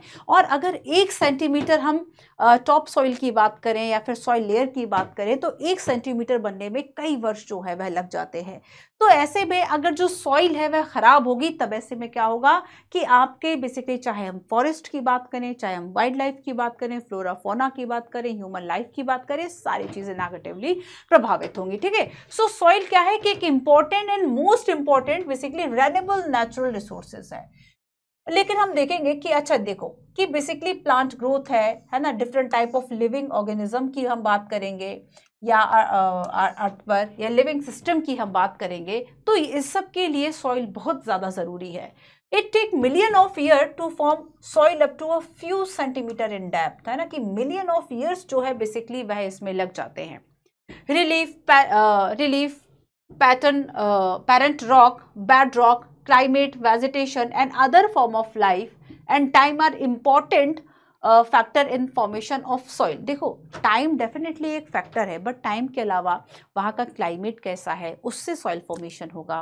ठीक है, वहाँ पे जैसे कि अगर मान लो कहीं पर वर्षा ज़्यादा हो रही है, कहीं पर हैवी रेन है, या फिर कहीं एरिड एरिया, कहीं ऐसा शुष्क एरिया है, कहीं का आप देखेंगे कि क्लाइमेट समटाइम, या फिर हम अपने बात करें जो डेजर्ट है तो वहाँ की जो भूमि है वह कैसी होगी, वेजिटेशन कैसा होगा। तो ये सारी चीज़ें रिलीफ फीचर क्या है, उच्चावच क्या है, अगर माउंटेन है या फिर प्लेन है तब वहाँ की मिट्टी कैसे होगी, डेफिनेटली डिपेंड करेगा ना कि रिलीफ फीचर पे कि अगर मान लो माउंटेनियस एरिया है तो यहाँ पे जो मिट्टी है वह दूसरी होगी, और अगर प्लेन एरिया है तो यहाँ पर जो मिट्टी है वह दूसरी होगी। अगर डेजर्ट एरिया की हम बात करेंगे तो डेजर्ट एरिया में मिट्टी कैसी होगी, सैंडी होगी, रेतीली होगी, है ना, क्योंकि यहाँ का जो क्लाइमेट है वह बहुत, टेम्परेचर की बात करेंगे ज़्यादा होगा, हॉट क्लाइमेट होगा। तो यहाँ पर इसके अलावा अगर हम देखेंगे कोस्टल एरियाज हैं तो यहाँ पर जो मिट्टी है वह बेसिकली दलदली है। तो यहाँ पर हम देखेंगे कि जैसे जैसे रिलीफ पैटर्न्स की हम बात करें, है ना, या फिर किस पैरेंट रॉक से वह बनी है, उसकी जनक शैल कौन सी जिससे टूट टूट कर वह ऊपरी जो लेयर बनती है, पैरेंट रॉक उसकी क्या है, ये भी डिफाइन करेगा, ये भी बताएगा कि किस तरह की जो मिट्टी है बेसिकली वहां पर होगी। ठीक है, अब देखो अगर हम यहाँ पर क्लासिफिकेशन ऑफ सॉइल की बात करेंगे, क्लासिफिकेशन ऑफ सॉइल की बात करेंगे, है ना। अब देखो क्लासिफिकेशन ऑफ सॉइल जो बेसिकली है, ये अलग अलग तरीके से जो हमने मिट्टी को बांटा है, वर्गीकृत किया है, इसके लिए बेसिकली हम देखेंगे कुछ आधार होते हैं क्लासिफिकेशन। और अगर हम सॉइल की बात करें तो इसमें बेसिकली इसके क्या आधार हो सकते हैं कि एक तो है आपका relief feature, landform and climate, है ना, ये ज्यादा इंपॉर्टेंट है। रिलीफ फीचर, क्लाइमेट क्या है, रिलीफ फीचर क्या है, ठीक है, वेजिटेशन वहां पर कैसी है, ये डिपेंड करेगा कि वहां पर जो मिट्टी है बेसिकली वह कौन सी होगी। जैसे कि अगर हम बात करें एल्यूवियल सॉइल की, जलोढ़ मृदा की, ये कहाँ पर पाई जाएगी, जैसे कि जो हमारे प्लेन है, जैसे कि हमने नॉर्थ, अगर हम प्लेन की बात करें, उत्तरी मैदान की बात करें, वहां पर जो एल्यूवियल सॉइल है वह पाई जाती है। ठीक है, और ज़्यादातर आप देखोगे कि ये वाली जो सॉइल है वह फर्टाइल होती है ना। फर्टाइल क्यों होती है, क्योंकि ये नदियों के द्वारा बहा कर लाई है, तो इसमें एग्रीकल्चर ज़्यादा होगा। आप देखेंगे कि जो हमारी basically north plain, northern India की जो प्लेन वाली बेल्ट है उसमें बेसिकली एग्रीकल्चर जो एक्टिविटीज़ है वह सबसे ज़्यादा है। इसके अलावा हम देखेंगे ब्लैक सॉइल, जैसे कि आप देखोगे दक्कन का पठार है ना, तो पेनिनसुला रीजन में हम देखेंगे जो दक्कन प्लेट्यू है बेसिकली वहां पे ब्लैक सॉइल पाई जाएगी, जिसको कि रेगर सॉइल या कॉटन के लिए अच्छी होती है, तो इसको ब्लैक कॉटन सॉइल भी कह दिया जाता है। इसके अलावा हम देखेंगे कि रेड एंड येलो सॉइल भी पाई जाती है। अब आपको करना क्या है कि इन सभी के दो दो तीन तीन जो इंपॉर्टेंट पॉइंट्स है उसको समझता है। ठीक है, कि आखिर इसकी विशेषता क्या है, कि अगर एल्यूवाइल है तो ये फर्टाइल होगी। अगर हम आपसे कहें कि जो एरिड सॉइल है वह कैसी होगी, क्या फर्टाइल होगी, नहीं होगी, है ना। तो एरिड सॉइल है, फॉरेस्ट सॉइल है, लेटराइट सॉइल है। लेटराइट सॉइल का जो निर्माण है आखिर वह कैसे होगा, ठीक है, या फिर हम कहें कि जो ब्लैक सॉइल है इसका जो निर्माण है बेसिकली वह कैसे होगा, इसको ब्लैक कॉटन सॉइल जो है वह क्यों कहा जाता है। अब एक क्वेश्चन देखो, यूपीएससी ने क्वेश्चन पूछा है, the black cotton soil of India has been form due to the weathering of 2021 का क्वेश्चन है। क्या क्वेश्चन पूछ लिया कि कैसे आखिर जो ब्लैक कॉटन सॉइल है बेसिकली ये फॉर्म हुआ, ब्राउन फॉरेस्ट सॉइल से, फिर वॉल्केनिक रॉक से, ग्रेनाइट एंड सिस्ट से, या शेल एंड लाइमस्टोन से। कैसे हुआ, तो बेसिकली इसका जो निर्माण है वॉल्केनिक रॉक से, ठीक है, वॉल्केनिक रॉक से हुआ। तो इस तरीके से जो यूपीएससी है वह क्वेश्चन पूछ लेती है। अब देखो एक क्वेश्चन है, पूरा डिस्क्रिप्शन आपको दिया है, आपको बताना है ये किस सॉइल की बात की जा रही है। The entire northern plain are made of fill in the blank soil, These have deposited by 3 important Himalayan river system, Indus, Ganga and Brahmaputra. These soil also extend in Rajasthan and Gujarat through a narrow corridor. तो ये किसके बारे में जो बात है basically वह की गई, तो ये बात की जा रही है एल्यूवियल सॉइल के लिए, ये बात की जा रही है जलोढ़ मृदा की, है ना। जलोढ़ जो मिट्टी है इसके बारे में ये जो डिस्क्रिप्शन है बेसिकली वह दिया हुआ है। मैं कुछ और इसके बारे में पॉइंट्स आपको बताती हूँ, कुछ और इम्पोर्टेंट पॉइंट्स जो आपको पढ़ने हैं सॉइल के बारे में, कि देखो बेसिकली ये नॉर्दर्न प्लेन में पाई जाती है, कहाँ पर कौन सी मिट्टी होगी, उसका वेजिटेशन क्लाइमेट क्या होगा, ये चीज़ें आपको इम्पोर्टेंट है, ठीक है। नॉर्दर्न प्लेन में बेसिकली होगी, साथ ही ये डिपॉजिट्स हैं 3 रिवर्स के, ये 2 इन्फॉर्मेशंस आपको यहाँ से भी मिल गई है ना, ये डिपॉजिट बाय रिवर्स, और ये 3 रिवर्स हैं आपकी, गंगा, इंडस एंड आपका ब्रह्मपुत्र, ठीक है। देन इसके अलावा इस रिवर की अगर हम बात करें कि साउथ में किसी तरफ पाई जाएगी, तो देखो जो आप महानदी, गोदावरी और इन सब के डेल्टा की बात करते हैं, है ना, आप कुछ रिवर्स की बात करेंगे हम पेनिनसुलर रिवर में, जो कि क्या है, ईस्ट फ्लोइंग है और ये डेल्टा बनाती हैं। तो यहाँ पर ये जो डेल्टा रीजन है ना, यहाँ पर एल्यूवियल सॉइल भी होगा, स्पेशली महानदी, गोदावरी, कावेरी, महानदी, गोदावरी एंड कावेरी, ठीक है। इस डेल्टा रीजन में भी एल्यूवियल जो सॉइल है वह होगा। एल्यूवियल सॉइल को अगर हम बात करें तो इसको 2 भागों में बांटा जाता है, एक तो ओल्ड है और दूसरा न्यू है, ठीक है। जो न्यू है बेसिकली उसको हम खादर कह दिया करते हैं, खादर एल्यूवियल सॉइल, और जो बेसिकली ओल्ड है इनको हम भांगर कह दिया करते हैं, भांगर एल्यूवियल सॉइल, ठीक है। आइडियली देखो बहुत ज़्यादा फर्टाइल होती है, पोटाश, फॉस्फेरिक एसिड, लाइम, ये सारी चीज़ें इसमें ज़्यादा होती हैं। सो बेसिकली हम देखेंगे कि ये जो भूमि है, ये जो मिट्टी है बेसिकली ये बहुत ज़्यादा फर्टाइल होगी, और आइडियली यहाँ पर ग्रोथ होगा शुगर केन का, paddy and wheat, sugar cane, paddy and wheat, ठीक है। तो बस इस तरह के इंफॉर्मेशन आपको सभी सॉइल के बारे में जाननी है। तो ये एल्यूवियल सॉइल हो गया। अब देखो नेक्स्ट यहाँ पर अगर मैं आपसे ब्लैक सॉइल के बारे में कुछ बताऊं बेसिकली, तो सबसे पहले ये बात कि आखिर इसको तो जो है वह रेगुर मिट्टी भी कहा जाता है, या फिर यूपीएससी ने क्वेश्चन पूछा कि ये कैसे बना है, ठीक है, तो वॉल्केनिक रॉक से। साथ ही देखो कि ये डेक्कन प्लेट्यू में पाई जाएगी, दक्कन के पठार, एंड यहाँ पर इसका पेरेंट मटेरियल की हम देखेंगे तो lava flow, Maharashtra, Malwa, MP, Chhattisgarh, है ना, गोदावरी, कृष्णा, कावेरी वैली में, घाटियों में भी यह पाई जाएगी। तो एक बार आप पूरा सॉइल डिस्ट्रीब्यूशन जो है वह इंडिया के बारे में हम देखते हैं कि देखो ये आपके बेसिकली जो ग्रीन से आपको दिखाई दे रहे हैं, ये आपका फॉरेस्ट एंड माउंटेनियस सॉइल है। देन आपको ये जो नॉर्दर्न प्लेन वाला हिस्सा दिख रहा है, आप समझ गए होंगे कि यहाँ पर हम जलोढ़ मिट्टी की बात करेंगे। फिर देखो ये जो आपको ईस्टर्न घाट वाला जो कुछ रीजन दिख रहा है, ठीक है, यहाँ पर जो ये रीजन है साउथ में, यहाँ पर बेसिकली रेड एंड येलो जो है ये सॉइल ज़्यादा पाई जाएगी। इसके अलावा देखो ये डेक्कन प्लेट्यू वाला एरिया है जिसमें कि ब्लैक सॉइल पाई जाएगी, ठीक है। लैटेराइट मिट्टी की अगर हम बात करेंगे तो यहाँ पर कुछ एरिया जहाँ पर कि ज़्यादा आप देखेंगे कि जो ज़्यादा वर्षा बहुत ज़्यादा होती है, वहाँ पर बेसिकली लैटेराइट जो मिट्टी है वह पाई जाएगी, और एरिड सॉइल की अगर हम बात करेंगे तो वो डेजर्ट एरिया में पाई जाएगी। तो इस तरीके से आपको देखना है कि बेसिकली जो सॉइल टाइप से इंडिया में कहाँ कहाँ पर होगा, ठीक है। तो यहाँ पे आपको ये 2 बातें याद रखनी है कि बेसिकली अगर हम ब्लैक सॉइल की बात करेंगे तो ये कहाँ, इसका मेन एरिया क्या है और इसकी कुछ मुख्य विशेषताएं क्या है, ठीक है, किस चीज़ की कमी होगी, किस चीज़ की अधिकता होगी, और यहाँ पर क्या बेसिकली और जो इम्पोर्टेंट चीज़ें हैं वो हो सकती हैं। तो ये बेसिकली आपका एक क्लासिफिकेशन जो है वह सॉइल का यह होगा।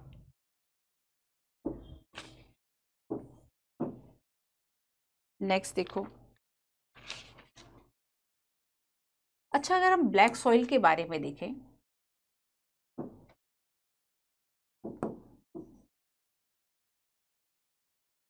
ब्लैक सॉइल की कुछ इंपॉर्टेंट चीज़ों को समझते हैं। काली मिट्टी, रेगुर या ब्लैक कॉटन सॉइल भी इसको कहा जाता है। सो फर्स्ट तो देखो कि बेसिकली ये पुअर किस में होगी, इस मिट्टी में किस चीज़ की कमी होगी, तो इसमें फॉस्फेरस जो है, ठीक है, ये कंटेंट जो है वो बेसिकली पुअर होंगे, ठीक है। और अगर इसमें ज़्यादा क्या होगा तो बेसिकली हम देखेंगे कि इसमें जो पोटाश और लाइम है, पोटाश एंड लाइम है ना, ये ज़्यादा पाया जाएगा। Calcium carbonate, calcium carbonate, magnesium, magnesium, ठीक है। इसके अलावा देखो जो ब्लैक सॉइल है इसमें फाइन क्ले मटेरियल होता है, चिकनी मिट्टी होती है, and well known for capacity to hold moisture. आर्द्रता या जो मॉइस्चर है इसको होल्ड रखती है ये काफी लंबे समय, ठीक है। तो इसके लिए भी जो ब्लैक सॉइल है वह जानी जाती है। तो बेसिकली इसमें क्या कम होता है, क्या ज़्यादा होता है, ठीक है। इसके अलावा आपको एरिया थोड़े से याद रख लेने की कहाँ पे ये पाई जाएगी, और बस यही कुछ बातें हैं। अब देखो अगर हम रेड एंड येलो की बात करें तो बेसिकली रेड एंड येलो जो मिट्टी है, ये रेड एंड येलो, अब यूपीएससी ने क्वेश्चन पूछा कि जो रेड है वह क्यों दिखाई देती है, तो ये बेसिकली इसमें आयरन के जो तत्व हैं वह होते हैं, इसके लिए ये रेड दिखाई देती है। और जब ये मिट्टी हाइड्रेटेड हो जाती है तो इसका जो कलर है वह येलो दिखाई देता है, ठीक है।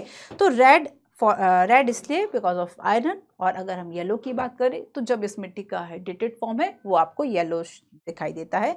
इग्नेशियस रॉक से बनी है, ये ऐसी जगह पर होती है रेड एंड येलो जहां पर कि लो रेनफॉल होता है, ठीक है, लो रेनफॉल होता है।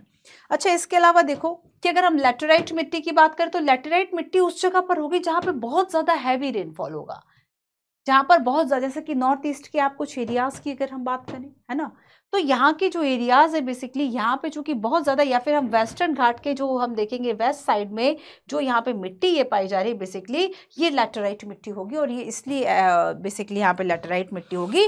ट्रॉपिकल एंड सब ट्रॉपिकल रीजन में होती है, और यहाँ पर बेसिकली इंटेंस जो लीचिंग है वह हो जाती है ड्यू टू हैवी रेन, है ना। तो यहाँ पर लैटेराइट जो मिट्टी है वह होगी, तो किस रीजन में होगी, क्यों होगी, ये सारी बातें हमने जानी। अब मेन आपको देखना है कि बेसिकली सॉइल इरेजन या सॉइल कंजर्वेशन। सॉइल इरेजन मतलब कैसे, मिट्टी कैसे खराब हो सकती है, या तो हवा के साथ उड़ जाए, है ना, वो तभी हो सकता है जब डिफॉरेस्टेशन, ठीक है, या तो बहुत ज्यादा हैवी रेन है तो उसके साथ मिट्टी की एक जो परत है वह बह गई, या फिर हम चब्बल के रिवाइन की बात करें कि बहुत ज्यादा ऐसी मिट्टी हो रही थी कि अब नाली का अपर्दन हो गया, बीच बीच में ऐसी जो नालियां टाइप की बन गई, अब आप उसका यूज कैसे करोगे, तो वो बेसिकली उसमें ऐसे खड्डे टाइप के बन गए, तो अब वहां पर क्या है, वो भी जो भूमि है वह खराब हो गई, वो भी डिग्रेडेट हो गई, है ना, उसकी जो गुणवत्ता है वह कम हो गई, अब उसका यूज आप किस तरीके से करेंगे, तो ये कुछ। इसके अलावा आप लैंड डिग्रेडेशन की बात करेंगे, ठीक है, ये एक इसका एक फॉर्म है।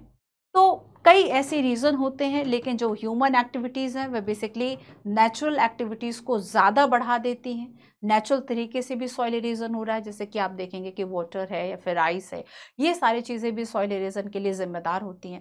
जैसे कि माउंटेनियस एरिया में स्पेशली अगर हम नदी घाटियों की बात करें तो आप देखेंगे दोनों किनारों के आसपास आप बहुत ज़्यादा जो लैंडस्लाइड है वह देखेंगे, तो चाहे आप उसका रीज़न पानी हो, चाहे टेम्परेचर हो, कई चीज़ें हों, ठीक है, या वाटर फ्लो के कारण जो आसपास की नदियाँ हैं वह बहुत ज़्यादा अगर डिपोजिशन कर रही हैं, कटाव कर रही हैं, तो यहाँ से भी जो है वह होगा, लेकिन ये नेचुरल कारण है। लेकिन अब हम देखेंगे कि ह्यूमन एक्टिविटीज़ ने बेसिकली नेचुरल तरीके से जो सॉइल इरोजन हो रहा है उसको बढ़ा दिया, जैसे कि उसने जो जैसे माउंटेन या ऊंचे पहाड़ी एरिया जो थे वहाँ पे भी उसने इतना ज़्यादा डेवलपमेंट कर दिया कि उससे जो सॉइल इरोजन है ना, जो लैंड स्लाइडिंग है वो बहुत ज़्यादा बढ़ गया। तो ये हो गया। अब देखो कि अगर मैं आपसे ये पूछूं कि basically consider the following statement: the process of soil formation and erosion go on simultaneously and generally there is a balance between the two। देखो साथ साथ ये जो प्रक्रियाएं है वह चलती रहती है, चाहे मिट्टी बन रही है या फिर इसका खराब हो रहा है, ठीक है। सो फॉर्मेशन एंड इरोजन जो है वह साथ साथ चल रही है, लेकिन फिर भी हम कहेंगे कि ये जो बैलेंस है, बैलेंस बना रहता है, लेकिन बैलेंस बिगड़ता कब है, sometimes this balance is disturb due to human activity, yes, deforestation, yes, overgrazing, yes, construction and mining, yes, wind, glacier and water, yes। अगर हम ये कहें कि विंड, ग्लेशियर एंड वाटर जो है इसमें इसका कोई रोल नहीं है तो गलत हो जाएगा। विंड, ग्लेशियर एंड वाटर इसमें इसका भी बेसिकली रोल है। तो यहाँ पर ऑल 5, 1 2 3 4 5 सभी बेसिकली इसके रीजन है कि ये जो सॉइल फॉर्मेशन और सॉइल इरोजन है बेसिकली इसके बीच का जो बैलेंस है वह निकल जाता है, खत्म हो जाता है। ठीक है, अब देखो 2013 में यूपीएससी ने क्वेश्चन पूछा कंटोर बंडिंग को लेकर। So contour bunding is a method of soil conservation used in, है ना। यहाँ पे आपसे क्वेश्चन पूछ लिया कि ये मेथड किससे रिलेटेड है, या 2014 में क्वेश्चन आया कि in India the problem of soil erosion is associate with the which of the following, terrace cultivation, deforestation, tropical climate. आखिर इसका जो रीजन है वह क्या होगा। हमने भी जाना कि डिफॉरेस्टेशन, मैंने कहीं भी टेरेस कल्टीवेशन या ट्रॉपिकल क्लाइमेट की आपसे बात नहीं की। तो यहाँ पर सॉइल इरोजन की जो प्रॉब्लम है वह आखिर कैसे होगी, तो डिफॉरेस्टेशन की बात करेंगे, इसका ये आंसर होगा। अच्छा, आपने सीढ़ीदार खेती देखी है कि जैसे कि अगर पहाड़ी क्षेत्रों में आप जाओगे तो पहाड़ चूंकि ऐसा है यहाँ पे खेती नहीं हो सकती, लेकिन फिर भी अगर यहाँ पे खेती करनी है तब कैसे किया जाता है कि बेसिकली इस पहाड़ की जगह कुछ ऐसी सीढ़ियाँ बना दी जाती हैं, और ये अगर इस तरह की जो सीढ़ियाँ है बेसिकली अगर ये बना दी गई तो इससे सॉइल इरोजन जो है वह कम होगा, लैंड स्लाइडिंग कम होगा, और यहाँ पर छोटे छोटे खेत बना के जो खेती है, एग्रीकल्चर एक्टिविटीज है, वह बेसिकली इस पहाड़ों पर भी की जाती हैं। तो ये टेरेस कल्टीवेशन तो इसका एक फॉर्म हो गया कि आप सॉइल इरोजन को कम, लैंड स्लाइडिंग को कैसे कम कर रहे हैं और कैसे उसका जो यूज है वह कर रहे हैं। और ट्रॉपिकल क्लाइमेट ये भी इसका जो सीधा रीजन है वह नहीं। तो सॉइल इरोजन की अगर हम बात करें, डिफॉरेस्टेशन, और जब डिफॉरेस्टेशन ज्यादा होगा, यूपीएससी ने डिजास्टर मैनेजमेंट पेपर 3 है ना, जैसे कि लैंड स्लाइडिंग की बात करें, डिजास्टर ही तो है, तो लैंड स्लाइडिंग जो है वह हिमालय रीजन में अलग है, और अगर हम पेनिनसुला की बात करें या फिर हम वेस्टर्न घाट की बात करें वहां पर अलग है। तो इसके क्या डिफरेंट कॉज है, ये यूपीएससी ने पूछा था। ठीक है, कि लैंडस्लाइड, एक बात पूछी तो आपको बताना था कि लैंडस्लाइड का मतलब आखिर क्या है। लैंडस्लाइड का मतलब क्या है कि आप देखेंगे कि जब कहीं ढलान या स्लोप होती है तो यहाँ से जो मिट्टी है बेसिकली वो खिसक के नीचे आ जाती है, हो गया लैंडस्लाइड। अब देखो जब हम यहाँ पर हिमालय माउंटेनियस रीजन की बात करेंगे, इस पे बेसिकली कॉजेज इसके अलग है। इसका कॉजेज एक अर्थक्वेक भी हो सकता है, डेवलपमेंट भी हो सकता है। और जब हम यहाँ पर वेस्टर्न घाट की बात करेंगे तो वेस्टर्न घाट में भी लैंडस्लाइड हो रहा है, जबकि मिट्टी इन दोनों ही जगह पर अलग अलग है। फिर इसके जो रीजन है वह सेम कैसे हो सकते हैं, तो यहाँ के जो रीजन है बेसिकली वह डिफरेंट है। ठीक है, लेकिन डेवलपमेंट की अगर हम बात करेंगे, ह्यूमन एक्टिविटी की बात करेंगे, वो दोनों में आ जाएगा। तो जो चीज प्रीलिम्स में पूछी वो चीज मेंस में भी पूछी जाती है। ठीक है, चलिए तो रिसोर्स एंड डेवलपमेंट में हमने देखा कि रिसोर्सेज क्या है, टाइप ऑफ रिसोर्सेज क्या है, डेवलपमेंट ऑफ रिसोर्सेज है ना, रिसोर्स प्लानिंग की बात की, लैंड एंड सॉइल रिसोर्सेज की बात की। हमने जाना कि बेसिकली रिसोर्सेज जो है वह क्या है, जो एनवायरनमेंट में अवेलेबल है, सेटिस्फाई करे नीड को, टेक्नोलॉजिकली एक्सेसिबल हो, इकोनॉमिक फीजिबल हो एंड कल्चरली एक्सेप्टेबल हो। और ये बेसिकली प्रोसेस ऑफ ट्रांसफॉर्मेशन, अगर कोई गोल ऑफ पीस है उसको, वो मटेरियल है उसको रिसोर्स में कन्वर्ट करने के लिए बेसिकली आप देखेंगे कि ह्यूमन जो एक्टिविटीज़ है वह नेचर, एनवायरनमेंट, टेक्नोलॉजी, इंस्टीट्यूशंस, इन सभी के एक दूसरे से इंटरडिपेंडेंट है।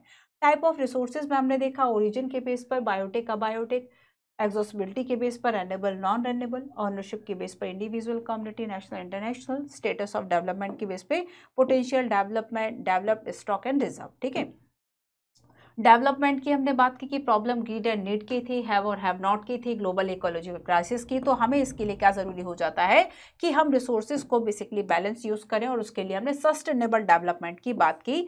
सस्टेनेबल डेवलपमेंट बेसिकली क्या है कि आप फ्यूचर जनरेशन की नीड से कॉम्प्रोमाइज ना करें, आप एनवायरनमेंट प्रोटेक्शन पे भी ध्यान दें, एनवायरनमेंट को डैमेज ना करें, और तब आप डेवलपमेंट करें तो वो सस्टेनेबल डेवलपमेंट होगा। एजेंडा 21 की हमने बात की, एमसीक्यू को देखा। रिसोर्स प्लानिंग इन इंडिया में हमने देखा कि इसलिए भी जरूरी है कि बहुत सारे ऐसे रीजन है जो कि रिच है रिसोर्सेज में बट इकोनॉमिकली बैकवर्ड है। तो यहाँ सब जैसे कि एमपी है, छत्तीसगढ़, झारखंड है, अपने रिसोर्सेज में काफी रिच है लेकिन लैक ऑफ इंफ्रा है ना। तो बैलेंस डेवलपमेंट की बात यहाँ पर की जाएगी नेशन, स्टेट, रीजन, डिस्ट्रिक्ट या लोकल लेवल पर। कंजर्वेशन ऑफ रिसोर्सेज पे गांधी जी का हमने कोट देखा। लैंड रिसोर्सेज, लैंड यूजेस की हमने बात की। ठीक है, हमने जाना कि किस तरीके से बेसिकली ओवरऑल जो यूज पैटर्न है वह अब चेंज हो गया। लैंड डिग्रेडेशन की हमने बात की। इसके अलावा हमने सॉइल की बात की, डिफरेंट टाइप ऑफ सॉइल की बात की, क्लासिफिकेशन, और यहाँ पर मैंने कुछ आपको मेंस के जो क्वेश्चन है 4-5 बातें हम और समझते हैं। जैसे कि अगर हमें लैंड को कंजर्वेशन करना है, भूमि संरक्षण करना है, तब आखिर हम इसके लिए क्या क्या जो उपाय हैं वह बेसिकली कर सकते हैं। ठीक है, तो देखो सबसे फर्स्ट तो बेसिकली हमें करना क्या है कि forestation and proper management of grazing, है ना, कि हमने जाना था कि जो प्रॉब्लम है बस उसी प्रॉब्लम को हमें दूर करना है। तो डिफॉरेस्टेशन से, अगर वनों के काटने से प्रॉब्लम हो रही थी, तो अब हम क्या करेंगे, वनों को लगाएंगे, हम फॉरेस्ट को लगाएंगे, हम वृक्षों को लगाएंगे। तो एक अफॉरेस्टेशन करना, और जो ग्रेजिंग, ओवर ग्रेजिंग से जो भूमि खराब हो रही थी, तो प्रॉपर उसका मैनेजमेंट करना। ठीक है, सो कंट्रोल करना ओवर ग्रेजिंग को, साथ ही जो माइनिंग एक्टिविटी थी उसको भी कंट्रोल करना। ये बेसिकली कुछ उदाहरण हो सकते हैं कि लैंड को कैसे हम कंजर्व करेंगे। Planting a shelter belt of plant, है ना, पूरी हम देखेंगे कि बेसिकली प्लांट की जो एक शेल्टर बेल्ट टाइप की है उसको लगाया जाए। And proper management of waste land, अगर कोई बंजर या खराब भूमि है उसका भी प्रॉपर जो मैनेजमेंट है वह किया जाए। तो ये कई ऐसे हम उपाय कह सकते हैं जो कि लैंड कंजर्वेशन के लिए हैं। साथ ही साथ देखो हमने सॉइल इरोजन एंड कंजर्वेशन की भी बात की। तो सॉइल इरोजन का मतलब क्या है कि जो टॉप सॉइल है या फिर टॉप लेयर है जो मिट्टी की, बेसिकली वो बह जा रही है। So the process in which the fertile layer of the soil is lost. तो सॉइल इरोजन, अब इसके पीछे रीजन हम देखेंगे कि किस किस तरीके से बेसिकली हो जाता है। आप देखेंगे जिस जगह पे बहुत ज़्यादा जो बेसिकली अगर हैवी रेन हो रही है या कुछ और कारणों से हम देखेंगे, तो वहाँ पे क्या होता है कि बहुत ज़्यादा हैवी रेन हो रही है, तो ऐसी नालिकाएं जो हैं बेसिकली वो कुछ नालियाँ टाइप के, कुछ चैनल टाइप के बन जाते हैं, बहुत डीप चैनल बन जाते हैं, और ऐसे में वह बेडलैंड हो जाती है, उस पर आप कल्टिवेशन नहीं कर सकते। तो बेसिकली हम इसको कहते हैं गलीज, अब नालिका अपर्दन। ठीक है, सो रनिंग वाटर जो है वह डीप चैनल्स बना देता है, और इससे जो बेडलैंड है वह हो जाती है, यानी ऐसी भूमि जो कि अनफिट है कल्टीवेशन के लिए।